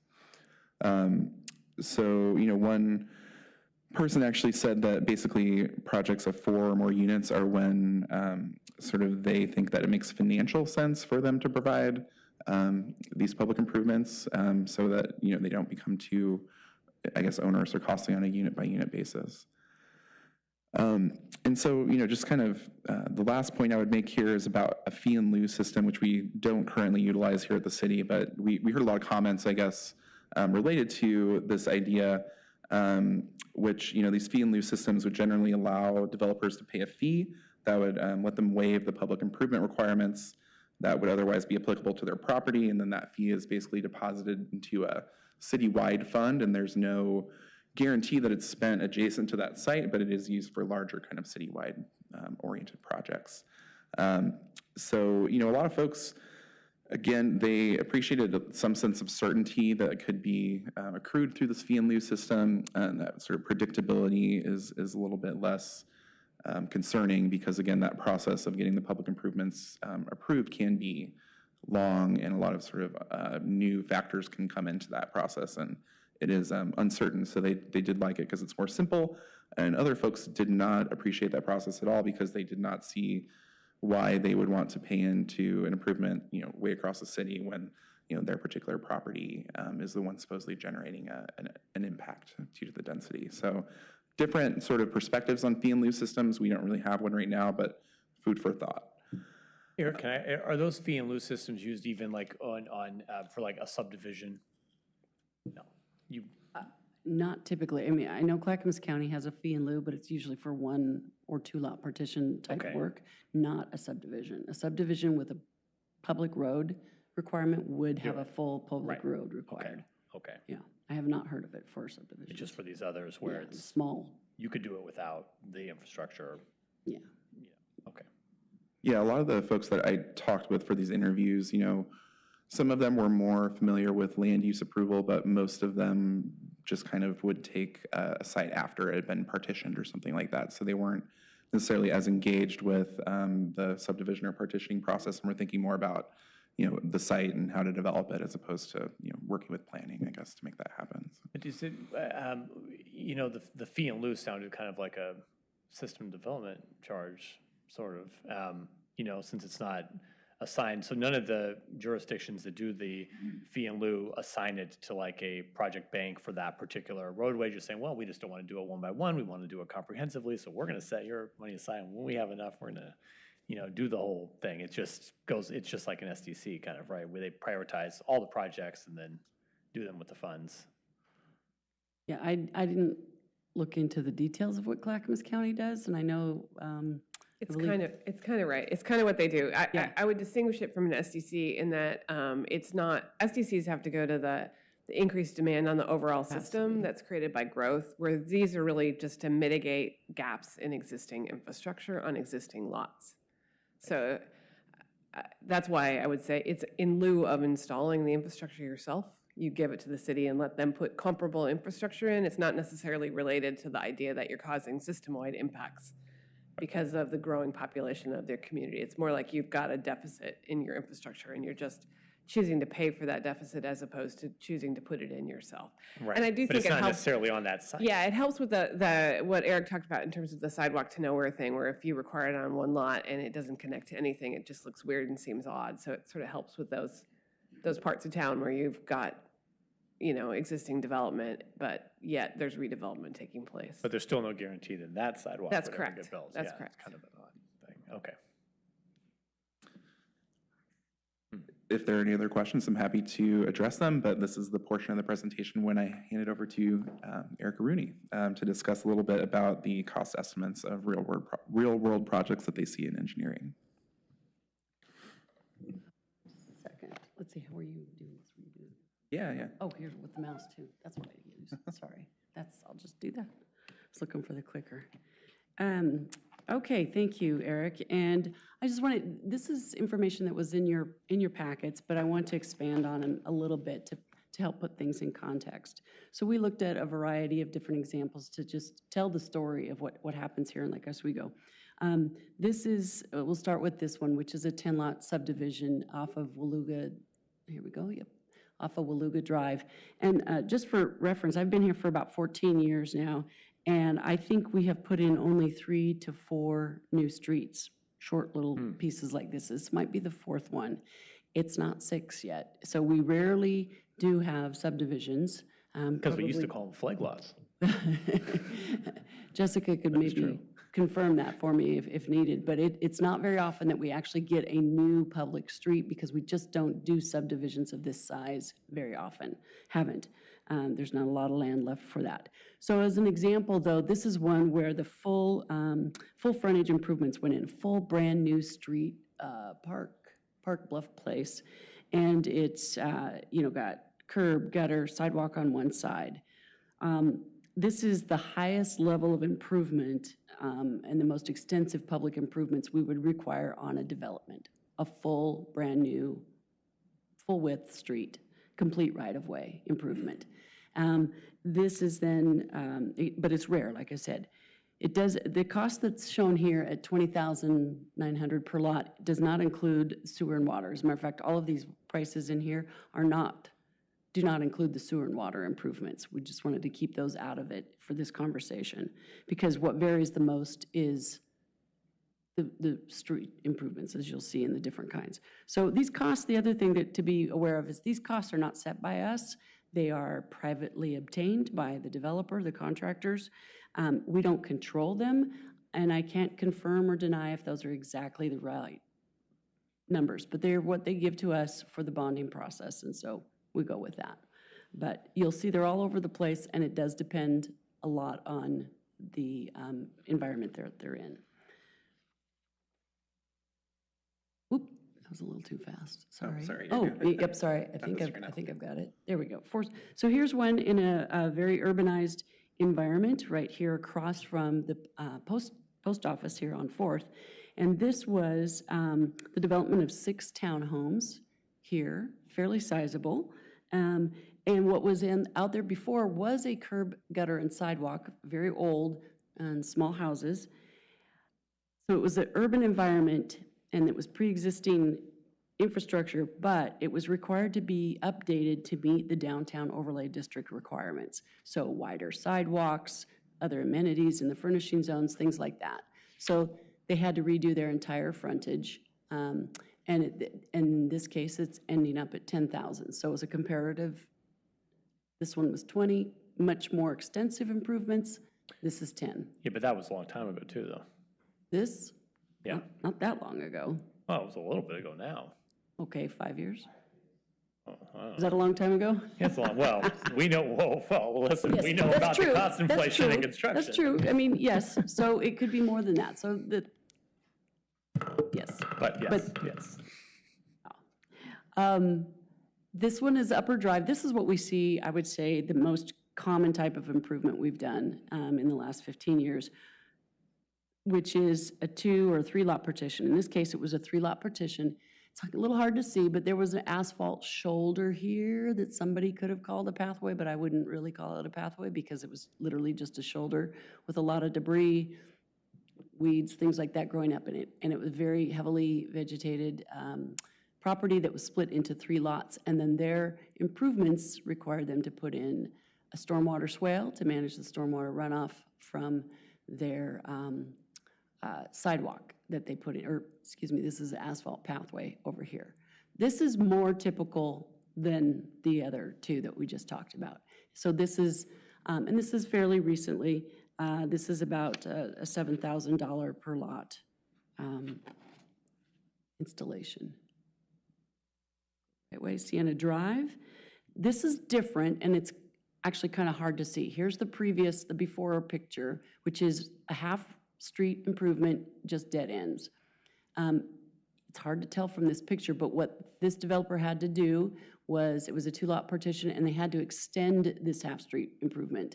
About 165 feet of length, they had to extend it. So, sorry, the camera doesn't catch that extension, but they really just extended what was out there, took it another 165 feet, and this one ended up to be quite a bit more because, again, as Eric mentioned earlier, what can be expensive is the road part. Can add up quite a bit to put in a full road base, all of that goes with that, and then the asphalt as well. Yes, there's 2 lots that you can't see it here, but they access Because that fence in the first picture is way back there, and then you can see the fence right up close to the end of the street in the second picture, so it is quite an extension. Yeah, 165 feet's pretty sizable. Yeah. Another common one that you see up and down Goodall, you can find 5 or 6 of these with no problem. And this was a 3-lot partition. It's a partial roadway reconstruction in that over here, we had to widen a little bit because on Goodall, there's a fog line and then there's a ditch. And so when development comes in, we have them widen a little bit for safety purposes. This is not a bike lane, but it gives a little bit of extra shoulder and width to the situation. But they were also required to put in a swale, which is harder than you think. It's not just a ditch. Some of these often have pipes underground as well. They manage the stormwater runoff from the pathway and from the road, and then they may have a conveyance system underneath as well. So these are complicated. This is significantly more, again, but it's very common. It does take a lot more effort to get these in because they're fitting them in between other developments or places that aren't developed as well. Just to put this in perspective, because this seems like a very large amount of money per lot, it's, when you look at what the total price of the house is that's being sold on these lots, it's about 2% of the total cost, or the asking price. So in the scheme of overall costs, although all of these add up, the frontage improvements per lot were only 2% of the asking price of the homes. It's important to kind of keep that in perspective. So as you can see, it varies quite a bit. And again, I would go back to, where's my upper drive one? This is pretty common. This and Goodall are what we see. And the Goodall one is more recent than this one. So, you know, this was before the what's it called, the recession? The inflation times. Pandemic, yeah. This was pre-pandemic. The inflation, so this probably is quite a bit more, but is it really, is it really 75,000 more? I don't think so, but again, this was more complicated than the other. And you don't know that until you look at the plans and you see the difference between them, and there's quite a bit more activity and more work involved with getting this right. Grading, dealing with the streams that are out there, all kinds of things. So these, and I know you're giving these as examples of improvements, but these improvements were exacted when these applications came in for the lot divisions. Yes. Right, and so this is going to be the same today as it was yesterday, no matter, because at the time, we didn't know what they're building on these lots. You know, whether they're building single, I imagine these are all single. They were all single. Homes. They're all single family homes. Because that's the only thing that could be. That's right. But now, they come in for the lot division, and we'd still require these same exactions, and they could build a single family home, they could build a duplex, a cottage cluster in some cases. For a lot division, which is a minor development process, this is still what we would require. But if we got a similar amount of units through middle housing, up to 8 units, we wouldn't have the ability to ask for public improvements right now. So there, you could do cottage cluster development without actually getting land use approval. It's just an as-of-right building permit level ministerial decision. So that's really the gap that I'm referring to when I say that there's a gap in the code where we don't currently have the ability to require improvements for developments that could be, you know, 3 units like a triplex, or as many as 8 cottage cluster units without, you know, actually being able to ask for something like a sidewalk or a drainage swell. Mm-hmm. Yes, of course. So you're saying that if on this Goodall Road, if they wanted to put a 8-plex in there, they wouldn't have to do those improvements? Is that what you're saying? Well, this is a bit different because there's a partition that we're talking about here.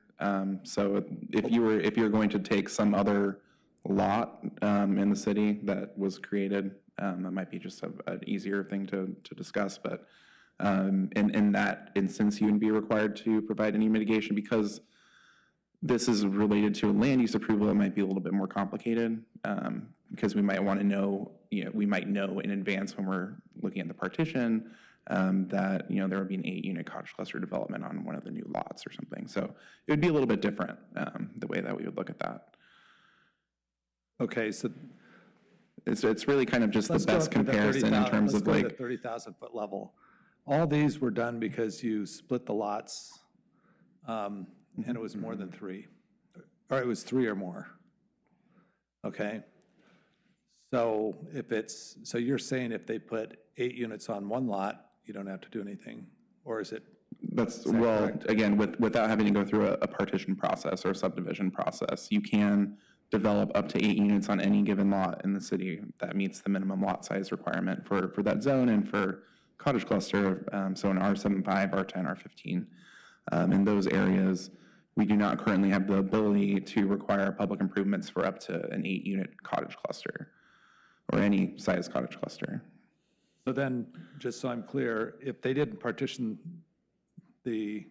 this lot here, and they just did a two lot, split the lot, they would not have to do any improvements. So for a 2-lot, they would, yes. If they're I turning thought it it in. was 3 or more. It's a minor development process. So again, that's why this idea of new lot creation isn't, it's the closest thing we have to analyze currently in the city, because we don't have middle housing that we've required this for, because we don't have the ability to do that yet. But, this is the closest thing that we could say, and, we're adding, density to these sites through minor development process, and then this is what was required for the added density. So when you're looking at, taking 1 lot and then creating 3 lots out of it, it's a similar level of density and similar type of improvement that we could discuss. That's why we included this. Okay, so if they took 2 lots and built a single-family house on this, in this Goodall Road thing, a 3-lot partition, they could put a cluster of 8 houses and then 2 single houses. Is that correct? And then we would have to have them do these improvements? That is correct, I think. Well, depending on the size of the lot. Yeah, it depends on the size of the lot. I'm not sure what zone this is or exactly, but. I mean, these are big lots there, but, okay. So I think take a lot that hasn't been developed up there. Yeah. They're sizable, right? Right. And I think if I hear what you're asking, Counselor, is that what if somebody just had their existing lot out there today? They're not going to split it, but they want to put 8 cottage cluster on it. Right, we wouldn't have Now- them do anything. Right now, they would not do that. Okay. And the question before council is, should we have them do that? Or should we bring a proposed process to a hearing to discuss that would allow for that, yeah. Right, yeah. It really runs the gamut, because you have your single-family home to duplex, triplex, quadplex, or some, like a townhome deal, right? 3 townhomes or whatever, to a cottage cluster, an 8-unit thing. So there's quite a difference, I guess, between all these different housing types. Is it's not, and I think when we I guess the question for us is, we're trying to create ways to incentivize more middle housing, and I thought the engagement was so interesting. The feedback from the developers were a great process, and it was great because it kind of leads into the housing production strategy thing. So through that process, when like right now, the calculus for a developer is, am I going to build a single-family home on this lot, or am I going to go build a single-family home on a different lot, in like Oswego or in a different community? But now the calculus is, well, I have the lot. Am I going to build a single-family home, or am I going to build a duplex, or am I going to build a triplex? And that hasn't currently been the calculus, so I know it's hard doing the interviews with people because those aren't the considerations. But that's kind of what we're looking at, and they're just looking at, should I purchase this lot and build a home on it, or should I not? And now it's like, I'd like to purchase this home, I'm going to, and I'm going to build a lot. What type of housing am I going to build? And having, I think the concern that came up in the fall was having costs assigned to middle housing that aren't assigned to single-family homes is essentially an incentive to build single-family housing. It's like a fee waiver for single-family housing. And that would kind of tilt what's already a heavy hand towards single-family homes to begin with, just in that direction. It would make it more difficult to construct, middle housing. I think that was kind of the question before us. Right, and I think, what we've heard from the developers is not really. Not really. But they haven't also built any middle housing. Yeah, I think all of them have, just not in Lake Oswego. But not exactly. Yeah, so because we don't have this requirement. Exactly, yeah. Or, so they wouldn't have anything to discuss, I guess, even if they did, Exactly. Yeah. But, again, I think the the biggest thing that I would take from this is that, developers do know what they're getting into when they purchase a property. They don't just land with a property and say, what are we going to do with this? Now we have a property.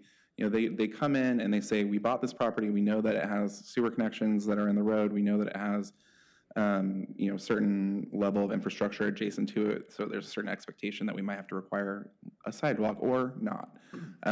But, I think they make that calculus upon site acquisition is really what we did hear from them, that, they expect to provide this, and even in instances where it might not be required, they might want to even provide it anyway in certain instances, which is just to sell a product, you need to have a road going to your site, as the instance that Erica pointed out with the road extension. So, there are a lot of things that would just be needed regardless of if we required them to an extent. Yeah. Right. And I guess just to go back, the calculus that they're making now, when they look at these improvements, these are for partitions, right? They're coming into a lot and looking to do a partition. They know there may be some improvements, or they may have to run sewer out to the site. I mean, those are all, and again, it's for a singular type of housing development, single-family homes. That's been the current calculation. A lot of the developers I spoke with did not do partitions at all. I think only one of them, Ed Brockman, was, pretty familiar with that type of proposal. So yeah, a lot of the examples and what was discussed by the developers in those interviews were examples of. But other minor developments. Not minor development, just going in and providing middle housing development and what they were required by, for instance, the city of Portland or the city of Tigard to provide accordingly. So that was kind of the examples that they were speaking to. Gotcha. Okay. Gotcha. But I'll just say the infrastructure in Portland doesn't really equate to the more rural infrastructure of the city of like Oswego, right? Like, I mean, they could be, for instance, if I acquire a lot in Portland to build on and it already has a sidewalk, and already has curb, then the public infrastructure required isn't going to be, like Inventory Road that is, basically gravel. Well, I think that's a good sort of opportunity for us to make the point, I guess, that a lot of times when we say, we have required public improvements, a lot of times it's very little that we actually require to be constructed based on that context. So if you're talking about Invery Road, it might not have a sidewalk nearby. We wouldn't ask for a sidewalk to be constructed in that particular instance. So I don't know if you have any more, I guess, to add on that, Erica. You have a lot more experience with this than I would, I guess. I'm not sure I understand the question. I can't speak for how it is to develop in Portland. It depends on where you're developing always as to whether, where are they finding the properties to do that. Yes, some of it's the tear down in the older neighborhoods where they have curb, gutter, and sidewalk, and others it's in Southwest Portland that has no curb and gutter. It's a lot like what we have here. Right. So the thing about developments like on Invery Road and places like that is that when they come in as a 1 or 2 lot partition, it doesn't make sense to put in a curb, gutter, and sidewalk because it doesn't connect anything. Curb, gutter, sidewalk, like storm, is contiguous. It doesn't just stop and end easily, in that you have to, how does it transition onto the other properties? How do you make it flow? So oftentimes we don't get curb and gutter and sidewalk in those areas because of the fact that it just doesn't, it's not right to just put it in a small piece at this time. But we get the right-of-way for it. We'll do that for sure. We'll get the right-of-way so that we can do it in the future, whatever that might look like or whatever option that might be. Right. So just real quick, and then Councilor Winland has a question. Like when it comes to sewer, like you can look at LO maps. You can see where the nearest sewer is, and it's easy to calculate the distance that you're going to have to run the sewer.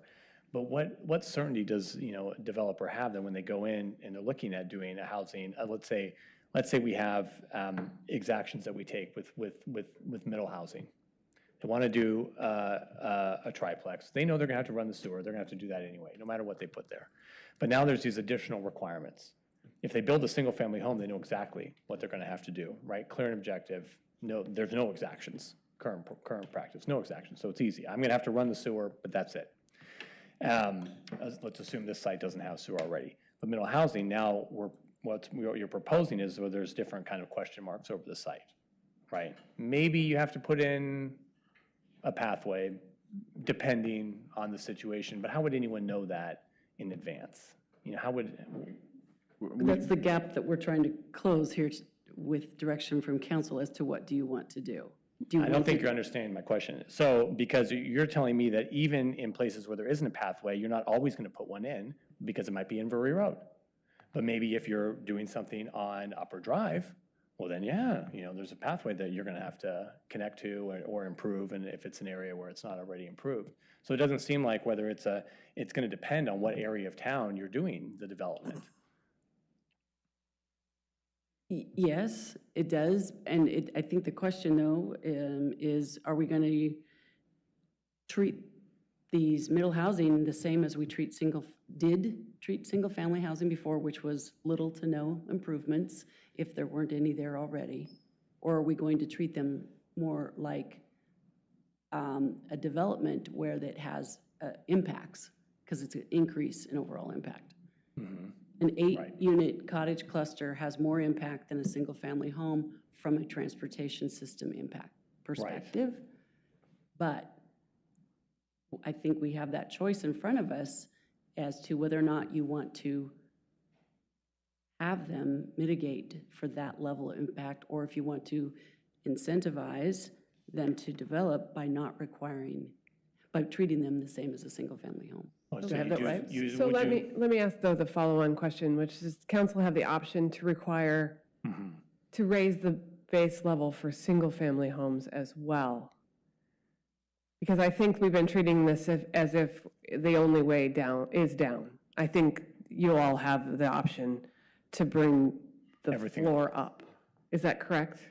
But certainly, yeah, I mean, it would be I think a large policy, I guess, departure from what we've done historically, and giant policy question in general, but, you know, it's not it's not in the scope of what we propose, but we could come back. And I understand it hasn't been vetted, it hasn't had a hearing, it hasn't had a trade-off analysis, and I'm seeing Erica look at me like, well, I'm not Evan Boone, and but the Nolan Dolan analysis, I think, would tell us you can't ask a single-family home to do more than their impact.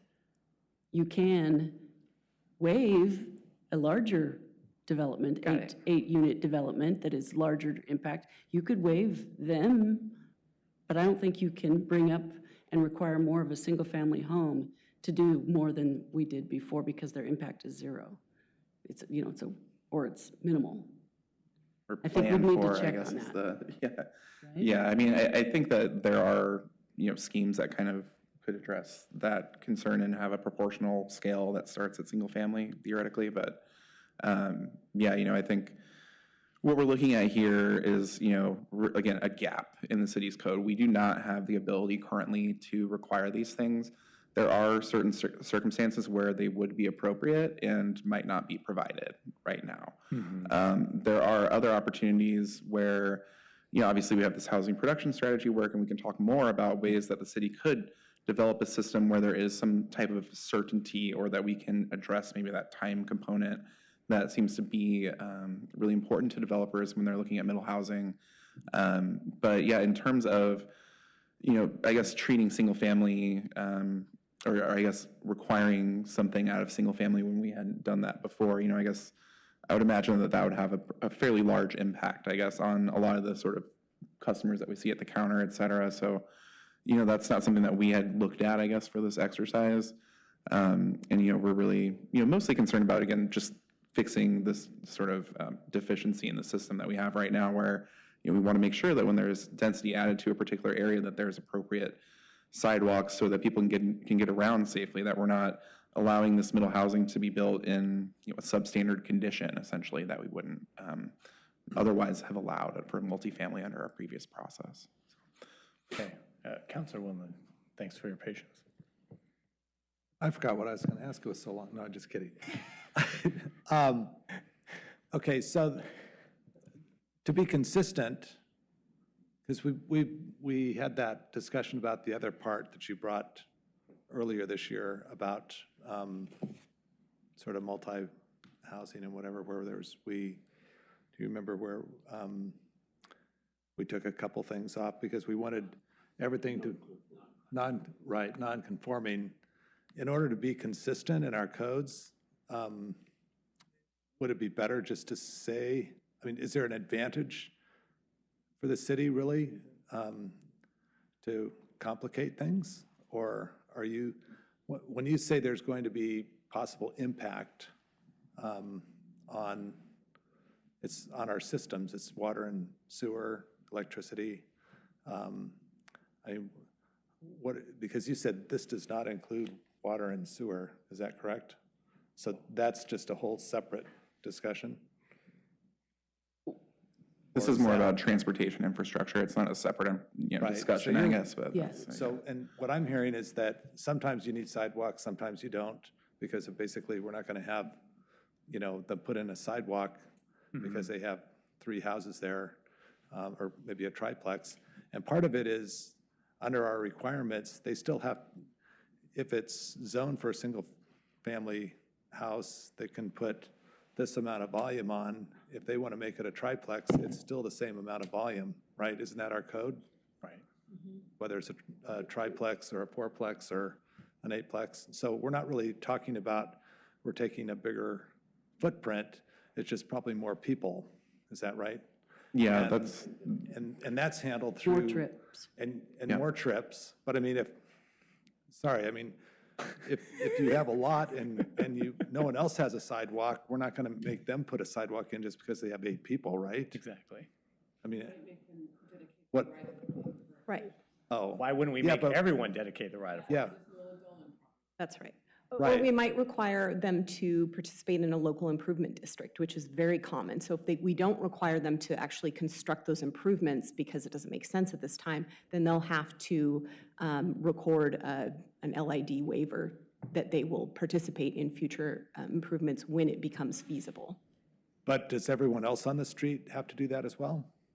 If they increase the density on the site beyond 2 units. Because right now, or not right now, prior to middle housing, anything that was 3 units or more, 3 attached units or more, required mitigations. And that could be frontage improvements, because we considered 3 or more attached units to be multifamily housing. Now, under middle housing, 3 to 4 units is just allowed outright ministerial. So you're adding more density and more intensity to that use by trips, but we're not getting the mitigations that we were before.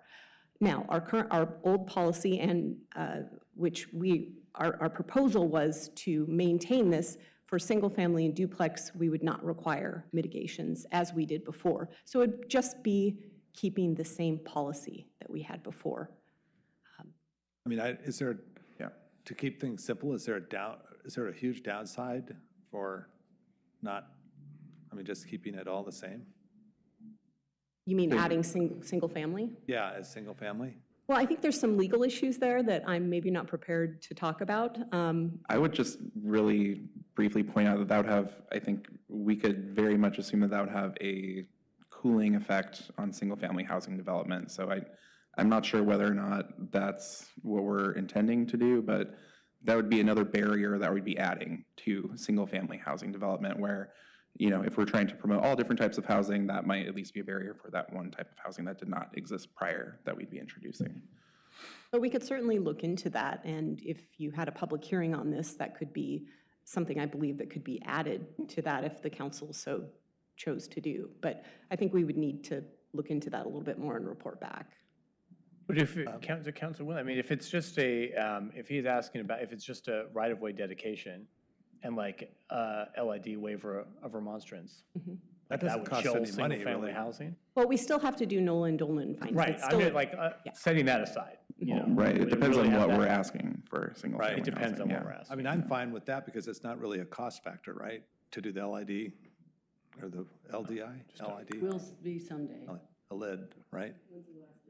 Kind of signing yourself up for a cost in the future, I guess is what that would But be. those are very, very common in partitions, right? That's kind of what we required of many partitions. We get LID waivers all the time, and I will never live to see one. Because we haven't done an LID in 30 years in this city. They were used very extensively to put in sewer systems for many years in the 70s. But we haven't done one in over 30 years. So what the waiver allows is it says that it keeps them from delaying an LID from happening. but it doesn't get them out of it. They'll still have to participate if an LID goes through, and they'll have to pay their fair share like everybody else. So it's just a It's like an mechanism to buy insurance time. policy for the future that we'll all be dead by then. Yes. Right? And Probably. it's just a delay. It's Yeah, just a it's a delay. delay. It removes their ability to delay the LID. Well, you're asking for feedback. I just think keeping it more simple is probably one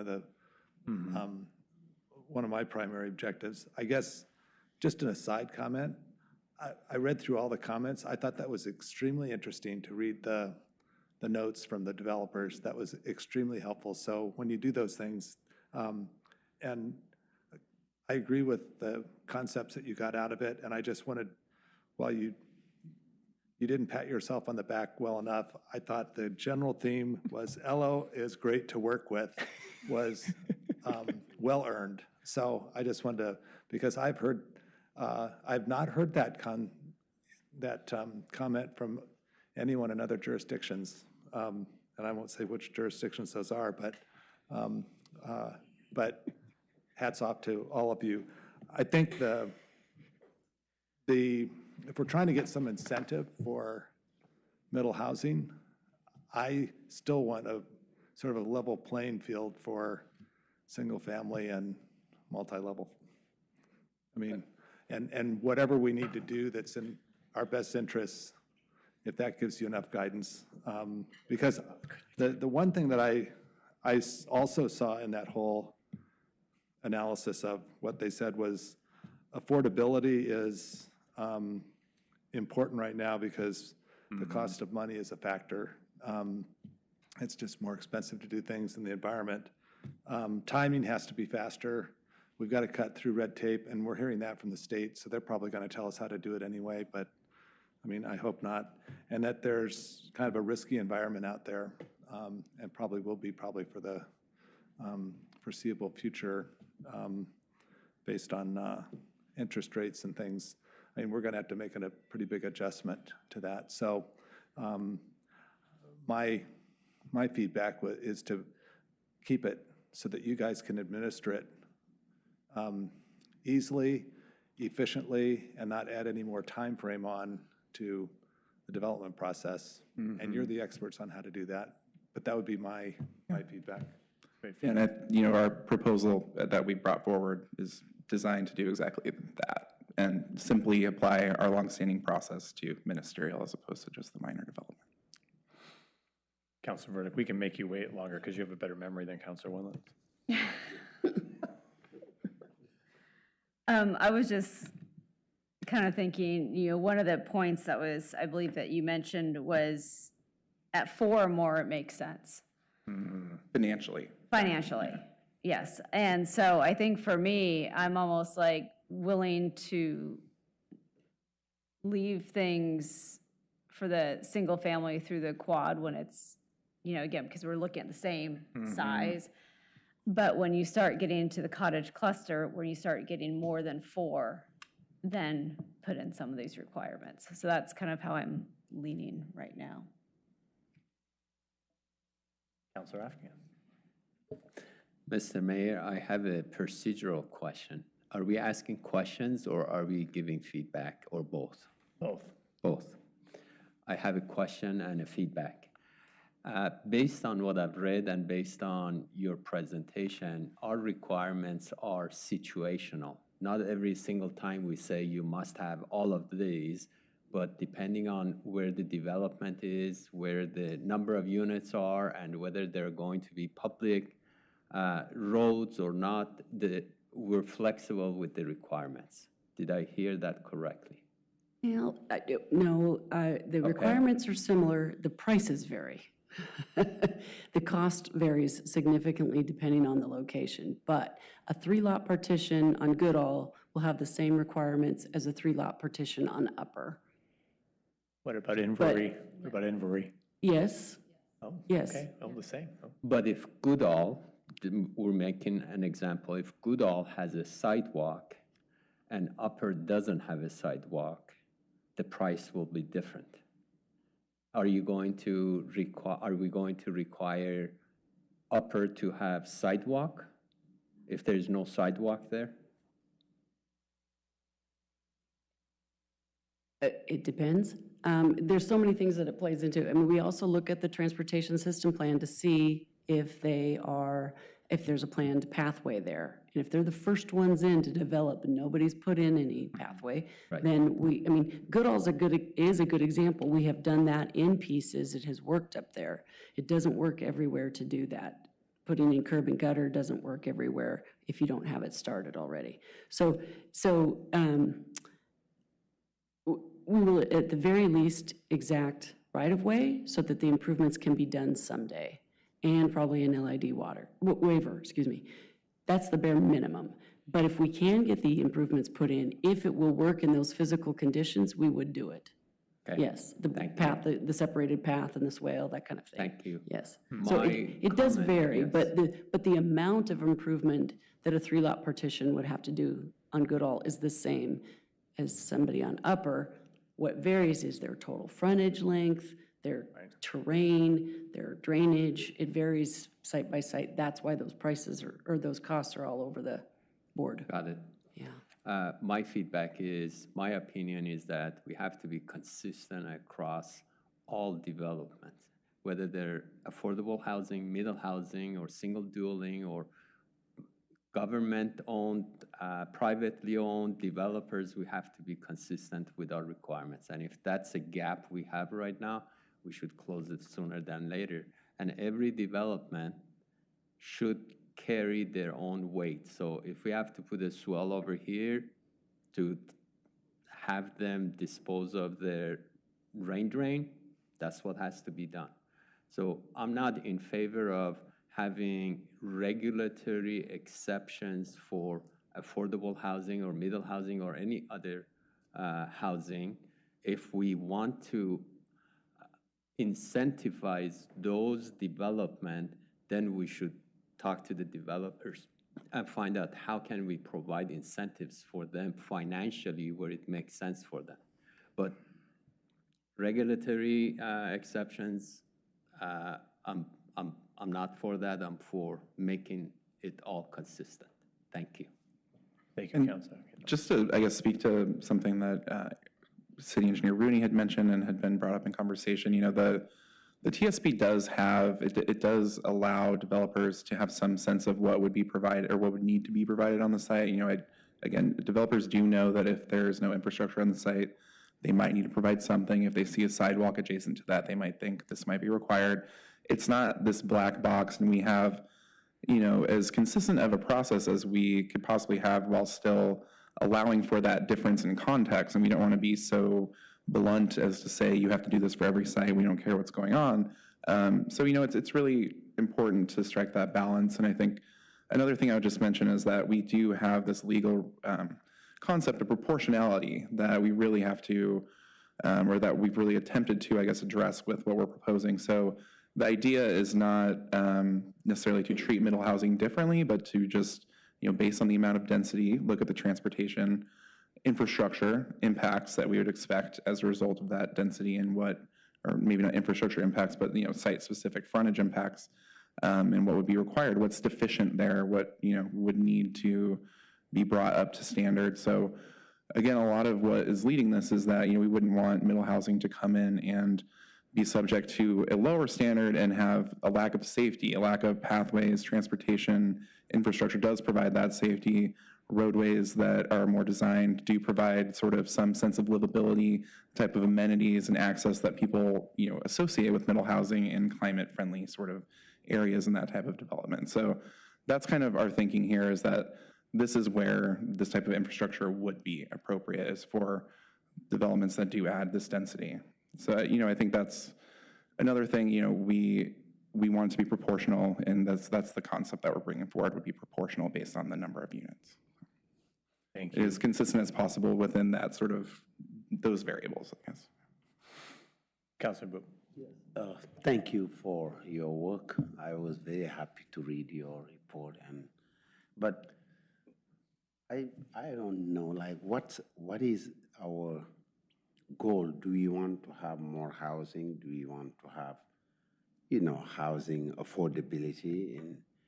And in that case, what what can we do? Like, I'd rather have someone build a fourplex than someone building a single house for $3 million that no one can buy. I mean, that when I say no one, like 1%, whereas like maybe 20, 30% of the population can buy if we do those. And I know, and also the other problem we have is in Salem, they are putting some regulations that will hold what we're doing. Because if they say, for example, when I was reading what Madison says that there's a bill that's going on, the governor's bill that limits us to ask, for example, for variances for housing development. How difficult will it be for us to continue in this work? Well, I would say, I mean, I guess you're asking whether this proposal would be able to move forward under what's being proposed at the state specifically? Yes. I don't think it would necessarily impact what we're putting forward right here, but I think it's really worth pointing out what you're saying, or worth echoing that, because some of what they are proposing at the state would require the city to allow, for instance, conversion of a commercial building to residential without having the city be able to ask for SDCs. So that is something that could be imposed on the city. We could lose some of our ability to ask for things like systems development charges in those situations. So this is one avenue where the state has said, yes, we don't have a problem with you doing this. You can apply these requirements to middle housing that you wouldn't necessarily apply to single family for this particular reason. And we don't see that being pinched by the state. So I think our idea is we should take advantage of this ability that we have. Let me just say one thing. Regardless of what you decide to do, at a bare minimum, you should be asking for right-of-way at this moment. Yeah. If you allow some of these triplexes and quadplexes to go in without dedication of right-of-way, and then you do want to go back and put in a sidewalk, you're going to have significantly increase your costs. So I hear what the conversation is of not wanting to impose too many costs on middle housing that are not also faced by single family. But let me say out loud, if you do nothing else, requiring the dedication of right-of-way for future pedestrian improvements is something that we would strongly recommend that you do. And honestly, I support that, because we should not expose middle housing as there's no regulation, it's a danger, it's bad. And people, the take of many people about, middle housing, that, it's always bad, it's not safe, it will change the character of the neighborhood, and we want to build something that looks as the other places and that's safe and dignified. So I agree with you. We have to have those requirements. Thank you, Councilor Boo. Councilor Corrigan. Yeah, I would favor addressing this gap sooner rather than later, and I too believe we should treat everybody the same way. So that would mean requiring public improvements to mitigate additional density for middle housing developments of 3 to 8 units, including triplexes, quadplexes, townhouses, and cottage clusters. And of course, we're always really interested in keeping our pedestrian connectivity, and that really matters, and that really matters in neighborhoods. So that's the direction I lean. I think it's like an interesting, because we want to, like, I'm thinking of like our goals here. Our first goal, we want to promote various housing types. We want to promote all the housing types. And we also want pathways and sidewalks, throughout the town. It's part of a system, right? And I mean, I think it's what Councilor Windland was getting at. It doesn't matter if there's one home there or whether it's a triplex. This is not just for the people who live in that house. It's part of the system. And this is just the way that cities have gone about doing it with development. Now, of course, to the city manager's point, because we haven't made these requirements before, now we're stuck with single-family homes, perhaps, where now we can't go back and get right-of-way, or that's going to be difficult even with these single-family lot redevelopments, because it was never exact, even though it was never exacted in the first place. And so we do have an opportunity to do at least that minimum, to ensure. But it seems like these goals kind of work against each other a little bit. If we're only targeting, additional costs towards middle housing, they're definitely, based on the comments, going to be less likely to occur. So then we're not getting the housing and we're not getting the pedestrian improvements. We're just going to continue getting more of the same that we've had. And I know this is the way we have been doing it, but I think that the whole point of introducing middle housing was that we are doing something different. The way that we're doing it now is not quite working to meet all the needs of the community, and so we need to shift gears. And I wish there was a way we could think about it more comprehensively to how do we encourage these various housing types, but also build the infrastructure that every resident, no matter what kind of housing they're living in, needs to make a complete system, instead of thinking about it just lot by lot. And, you know, I mean, we can be real about it too, for the most part. I mean, this is not any way to achieve safe pedestrian infrastructure, because we're just not going to see the kind of mass middle housing developments here that are going to fill the town with pedestrian improvements. And we can also note that the middle housing does pay those additional SDCs for their impacts on all the various systems that single-family home redevelopments do not pay. So there is some consideration already for the impacts to the system, the capacity expansion that middle housing is paying, and those increased system development charges. So I'm, just to kind of summarize, I'm hearing from the majority of the councils that would like the idea of, if something has the same kind of footprint of a single-family home, if you're up to 4 units, you're basically taking up the same size. Single-family home, it should all be treated the same. It sounds like if it's possible to exact these kind of exact a right-of-way dedication from single, that would be great. But if not, that maybe it's better than nothing for just taking that minor level of exaction for middle housing, not full-scale improvements, but that right-of-way exaction.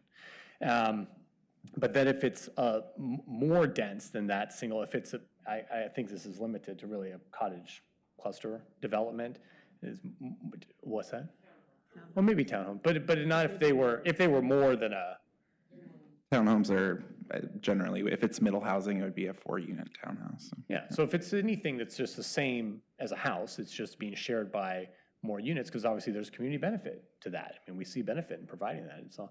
But if it gets more than that, if it's a larger townhome development, or if it's 6 different cottage cluster units, then we kind of look at these exactions. Is that, I'm getting nods.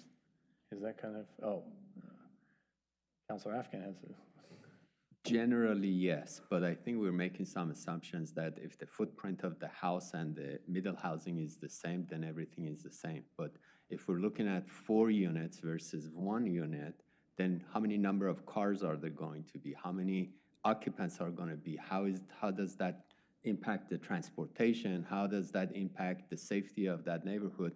We don't know that, and just going based on the square footage of middle housing and a single dwelling, I think that's oversimplifying.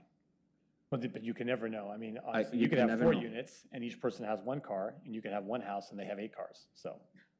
I mean, honestly, so, I mean. We don't know. You don't know. That's exactly. what I was saying. You just don't know. Oversimplifying. But I think that the consensus was that if it's about the same, because that's how we think about it, is if it's the same footprint, but just more density.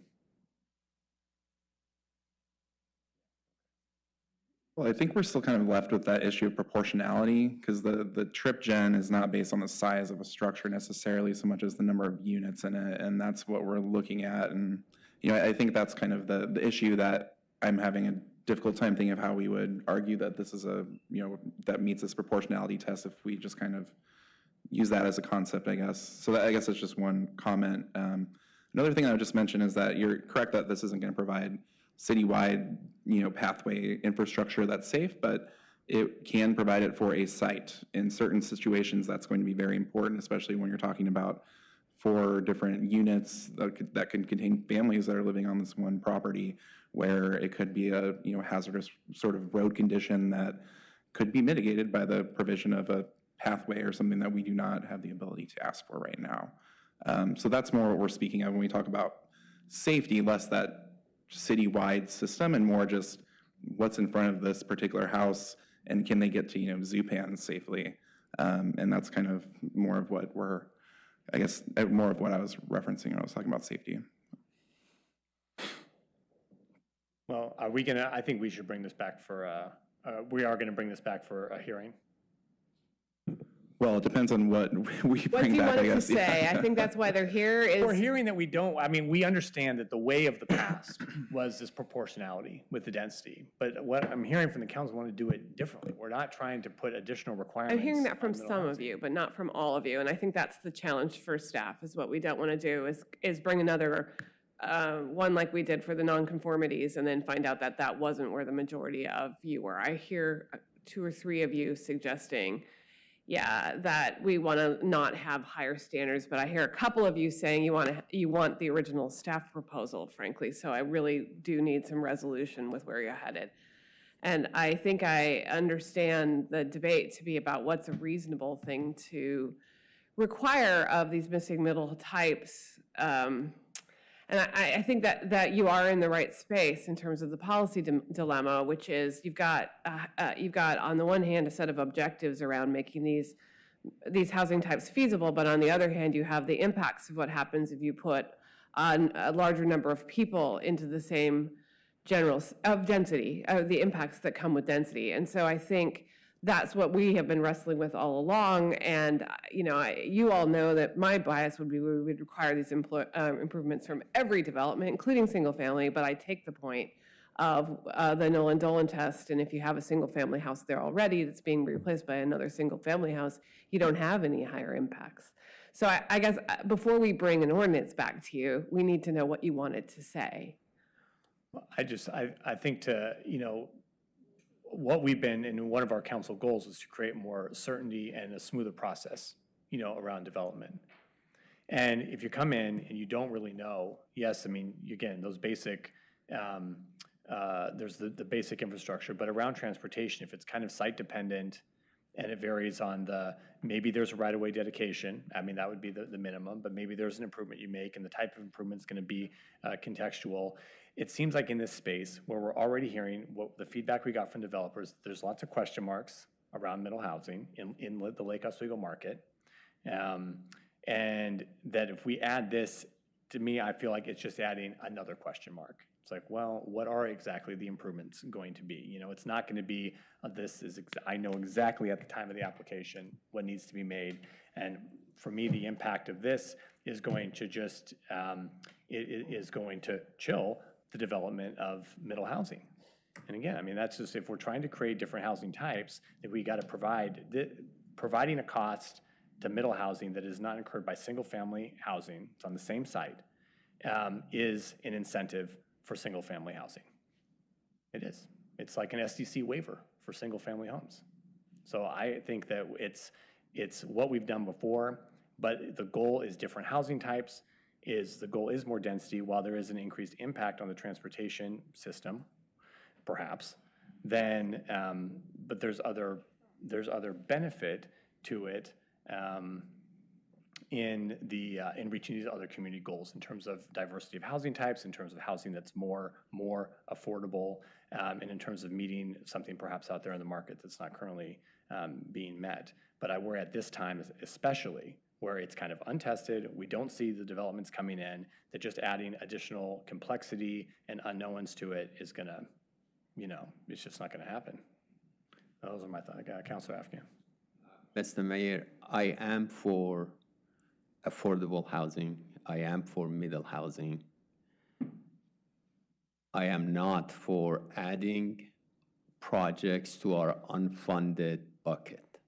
And if we don't have rules around what happens with these projects, then we're creating projects for the future that we don't have funding for. So I'm suggesting we stay consistent with our regulatory requirements, and then on a different topic, we sit down and talk about how do we get the developers to come and do affordable housing in our city? How do we get them to come and build middle housing? What do they need in order to do that? Because if we don't have the blacktop sidewalk over there, then what are we creating? We're creating more work in the future for ourselves, and we don't have funding for it. So I'm for all these housing types. I'm not for adding unfunded projects to our list. Thank you. Councilor Burdick. through this discussion, I have to say, I'm kind of going back and forth whether you kind of trigger it at that 3 unit or after the 4. So that's where I'm kind of struggling, because I think to the mayor's point, we do want to try to encourage different types of housing. I don't think whether we have this at, I'll say 2, or have it trigger at either 3 or 5 units, that is going to have any effect of whether or not we have affordable housing. I think that's a separate topic altogether. So I think we shouldn't kind of muddy the waters It's a separate topic.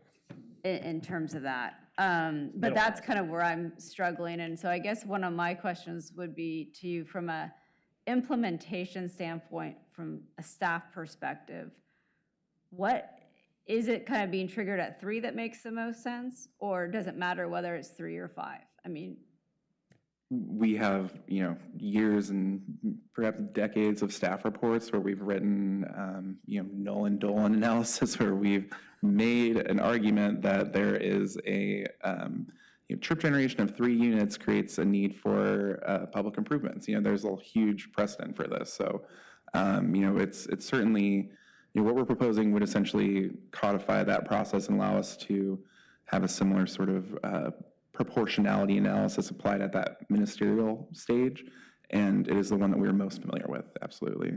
Yeah. And I would just to be absolutely correct, we would require exactions even at a 2-lot partition, but when it comes to attached housing units, it's 3 or more, because that's what used to be considered multifamily housing. So I just wanted to point that out. So we would have required some level of exactions even for a 2-parcel partition. So. and I guess my only other thing that I would say is I'm hearing, and correct me if I'm wrong, Mayor, but you're concerned that like the developers aren't going to understand what's going to be required and so forth, but they're dealing with that already today, and I'm sure that's also the other jurisdictions have those same issues. So I don't know that even if we kept it kind of where we are, that's going to change. Yeah, we didn't hear that as a concern from the developers, I guess, is the other thing I would point out. We didn't hear like this would really make it easy to develop in Lake Oswego, and they weren't asking for it, and they had a very clear opportunity to do that. So I thought that was interesting. Yeah, so I guess, again, I'm kind of back, I still kind of struggle, is it the 3 or the 5? But. Right. I mean, okay. Also.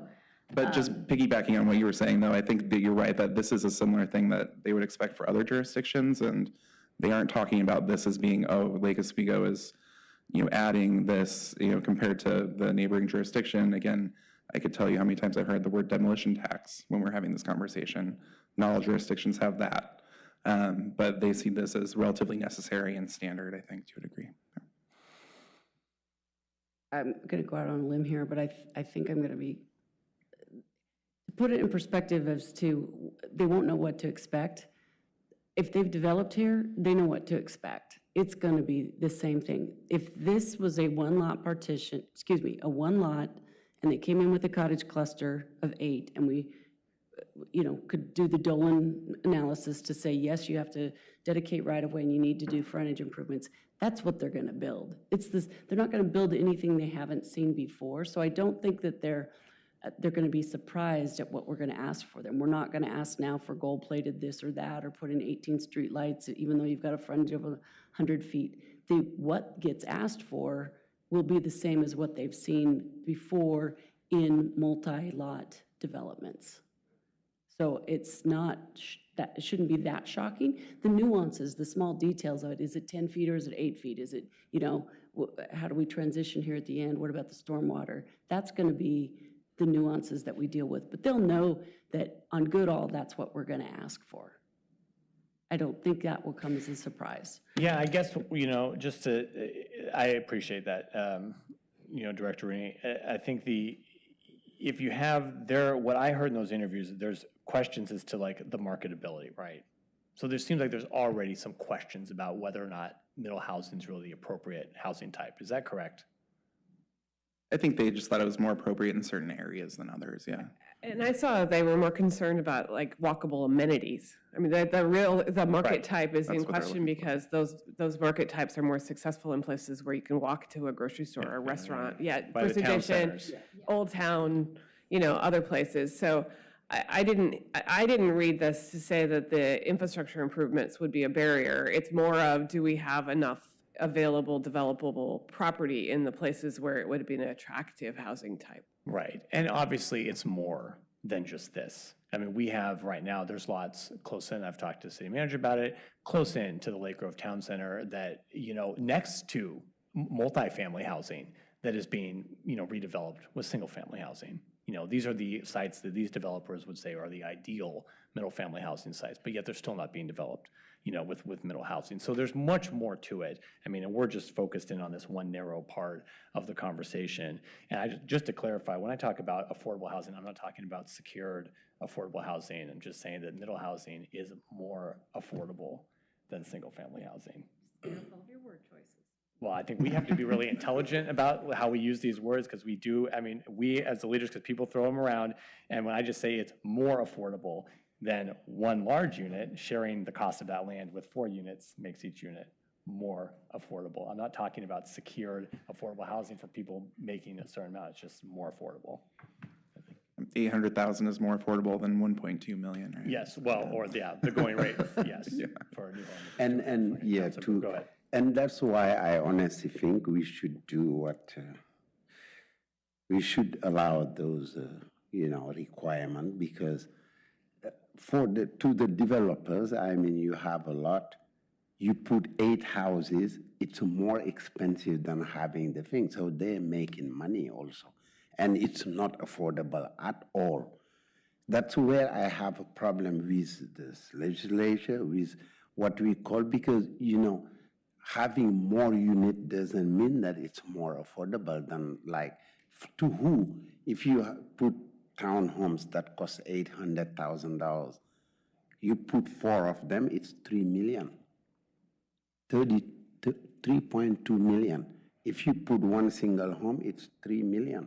So it's the same. So and also for safety, for attractability and everything, like requiring those would be a problem. And when I was reading, I was shocked that I didn't see that in the report, but there were 4 of them. I talked to one who play in my team and I forward you his contact, someone who's a developer of affordable housing and stuff. They didn't ask, they were not saying that it was their problem. The problem was not this requirement that for them to build. So for me, we should continue to ask for people who want to come to build, because no matter what you build in Lake Oswego, the money, like in terms of affordability, if we don't do what we're doing as affordable homes, these things will never be affordable. They would be like, we change the vocabulary, but it's the same. So I think we should have a council consensus that we of course we close that gap, but we require that. With Councillor Verdict, who's in this industry, the 4, should we say that when it's more than 4, we say that you have to build it? But I think we should, because my question, Eric, is this: what do you think in terms of the technicality, like the safety and stuff? If someone put 4-plex, do you think that for the safety, because you don't have the data that say that if 3 people occupy them, they are more transportation than in a single home? Honestly, I would, instead of you coming and say, what do you decide, what are you advising us to do? Because that I would buy what you are telling me, because I really don't, I guess I just would make a general statement that, we're really actively engaged in looking at ways to produce housing. That's something that we'll be talking about next month here at Council. Some of our work on the housing needs analysis leading into the housing production strategies. And I think I've mentioned this a lot of times, that there are, something like 100 different types of strategies that we could be taking to produce middle housing in particular, or affordable housing, or whatever we want to target. But there are a lot of different strategies we could take, and this is one of them. One of them would be how can we, incentivize middle housing somehow through our public improvement requirement mechanism or scheme or whatever process we institute. But, I think what we're hearing from these developer interviews is that this might not be the most effective way to do that. And so I guess my take is that I think it really would make sense to focus on those really effective ways that we're hearing from developers would incentivize middle housing. And I think this could be one of those ways, and we could talk a little bit more about that in the future, but right now we're not hearing that. And so I guess our recommendation, it's not really intended to say, well, middle housing isn't important. We think that the extra costs are no big deal, but we're just saying, we're not hearing that this would be that big of a way to move the needle in terms of housing production here in the city. So, my sense is that it might make a lot more sense for staff to just, in terms of our own workload and like what we spend our time on, as opposed to creating a process where we would apply public improvements to single-family homes, which could be rather contentious, I would imagine, for folks and require more process. I think our suggestion, our recommendation would be to, do this sort of move forward, at least with the hearing, to look at ways to address this gap that we have currently, and then look at in the future, if this is a way that we could really move the needle with middle housing, what does that look like? Have a more robust and holistic conversation about that with folks, as opposed to having it kind of emerge in the middle of a public improvement requirement conversation. I guess that's kind of, the more, I think that's a way to identify something that would have that bigger impact and that we should dedicate most of our resources to. Eric, can I ask you a question? If, as I've heard you say it a few times now, that it's like would be such a big deal to exact these improvements for single-family homes, there would be an uprising in the developer community. But then I also hear that, well, it's really not a big barrier to middle housing. I think it's more the political kind of outcry that we could hear, yeah. You take out a single-family house and you replace it with another single-family house, there's no additional impact on the infrastructure. So they're going to fight us on the principle, right? Like, in addition to the fact that they're legally in the right. Okay. And that's what I heard them say earlier, and I wish I had thought of that before. The other thing I would add is, when we look at an example like this, where this is a 3-lot partition, obviously an oversized lot, let's say it's in the R10 zone, 10,000 square foot. So they've got 30,000 square feet potentially to divide that.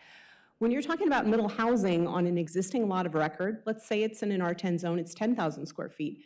They're going to have much less frontage improvements than if they did a 3-parcel minor partition. So the costs are not going to be, we aren't comparing apples to apples here. I'm not saying it couldn't happen where someone did a middle housing project, but they're going to get a lot more units than 3 on there, and they're going to be able to disperse those costs across those units. So I think in general with middle housing, it's not going to be the same amount of cost because they're probably not going to have as much frontage improvements because we're dealing with existing lots of records that aren't as large as ones that could be divided. Right. Okay, thank you. Councilor Wendland, and then Councilor Corrigan. Want to go first? Sure. So my concern is that I don't think most people really understand what's coming with middle housing. They're going to be shocked when all of a sudden they're living next door to a triplex or a 4-unit townhome. So my preference is that we need to do it as well as we can. I would like to see us take a strong approach and not leave gaps in our code. Let's do it as well as we can. If we find that we need to go back and do something to move the needle, let's do that. But let's treat everybody the same and do it really, really well, because people are going to be so surprised by this. I don't think most people are really paying attention to this. They're working, they're raising their families. It's going to be a real surprise. That's what so I would like to see you do it the way you proposed. Councilor Wendland. Can you summarize kind of where we're at? Can anyone? I think we're trying to get direction from council as to what type of process to bring forward to a hearing. Right. And so what I'm reading is that this issue is not really a big concern to the developers. I mean, this is, and I agree with you, Eric, that I think there's other things that we can do to impact. It's a more holistic approach when we look at housing inventory.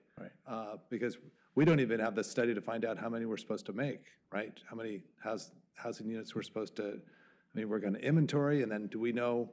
The draft was sent out earlier today. Yes. Oh, okay, well, I haven't seen it, but let's just say that they tell us that we have to have 5,000 units in 10 years, whatever. I think we need to look at that holistically as a city.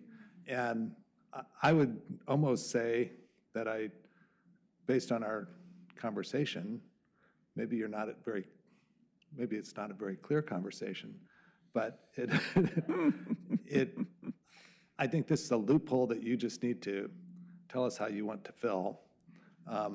And in the direction, I think I'm hearing a consensus that we want things to be fair for everyone, is that right?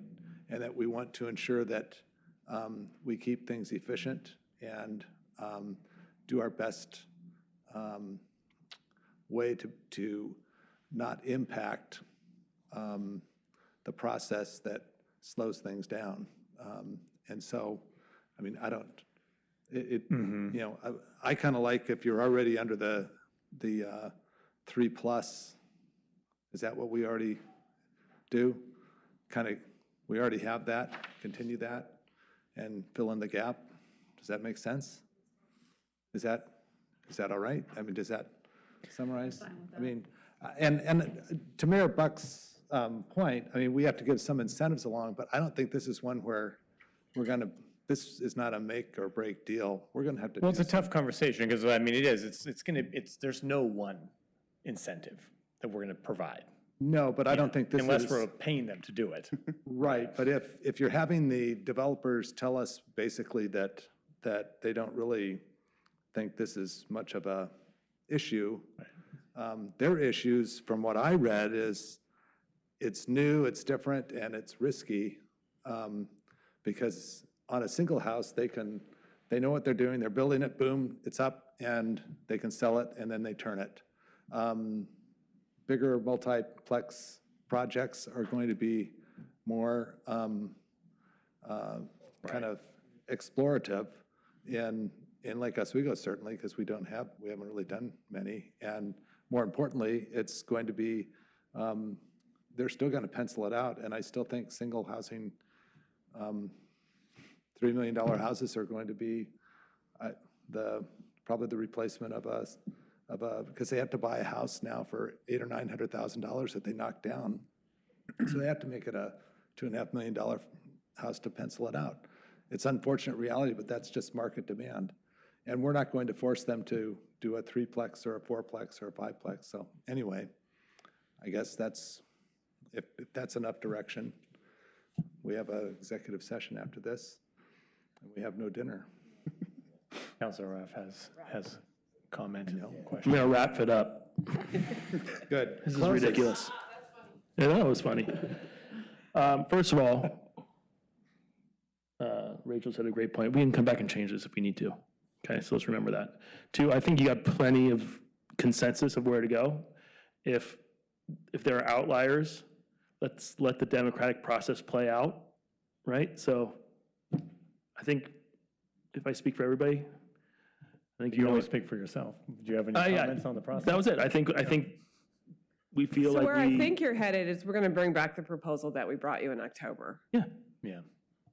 We can, of course, talk about if people think that should be changed at the hearing, of course, but. Yeah. And certainly if you want to change the number of units that it applies to from 3 to 5 at that hearing, you certainly can make an amendment to change the code to do it. So that's what I think we're doing. Yeah, okay. Thank you. That is clear enough for me, yes, Thank you, everyone, yeah. Good, it's a good discussion. You guys, it's a big issue. Yeah. So, yeah, thank you, and it's.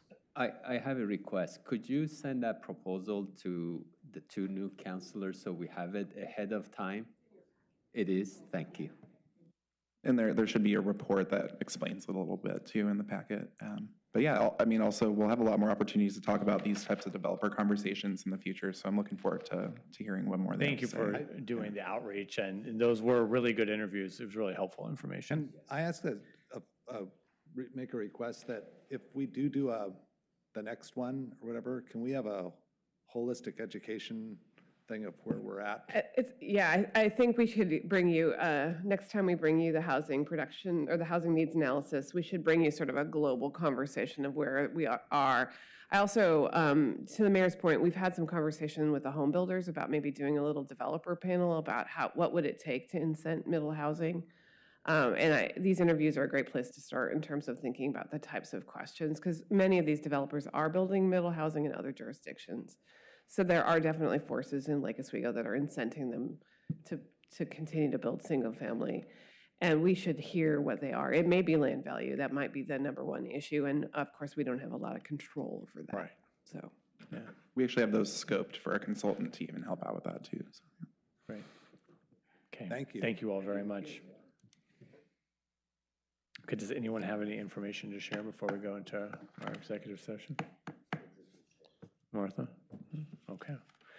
Okay, then we are going to move into executive session next and then we're going to conclude the meeting from there. So we will not be back after executive session, but I'll ask Attorney Osnak to read the legal parameters for us before we. Thank you, Mayor Buck. The Lake Oswego City Council will now meet in executive session for the purpose of conducting deliberations with persons designated by the governing body to negotiate real property transactions and to consider information or records that are exempt by law from public inspection. Representative of the news media and designated staff are allowed to attend the executive session, but representatives of news media are specifically directed not to report on any of the deliberations during the executive session, except to state the general subject of the session as described in the agenda. No decision will be made in executive session, but at the end of executive session, we will return to open session and adjourned, or we will be adjourned. Yeah. And I believe we're meeting in the room. Are we going to go in the room? Yeah. Okay. All right. Then we will adjourn and we will reconvene in executive session.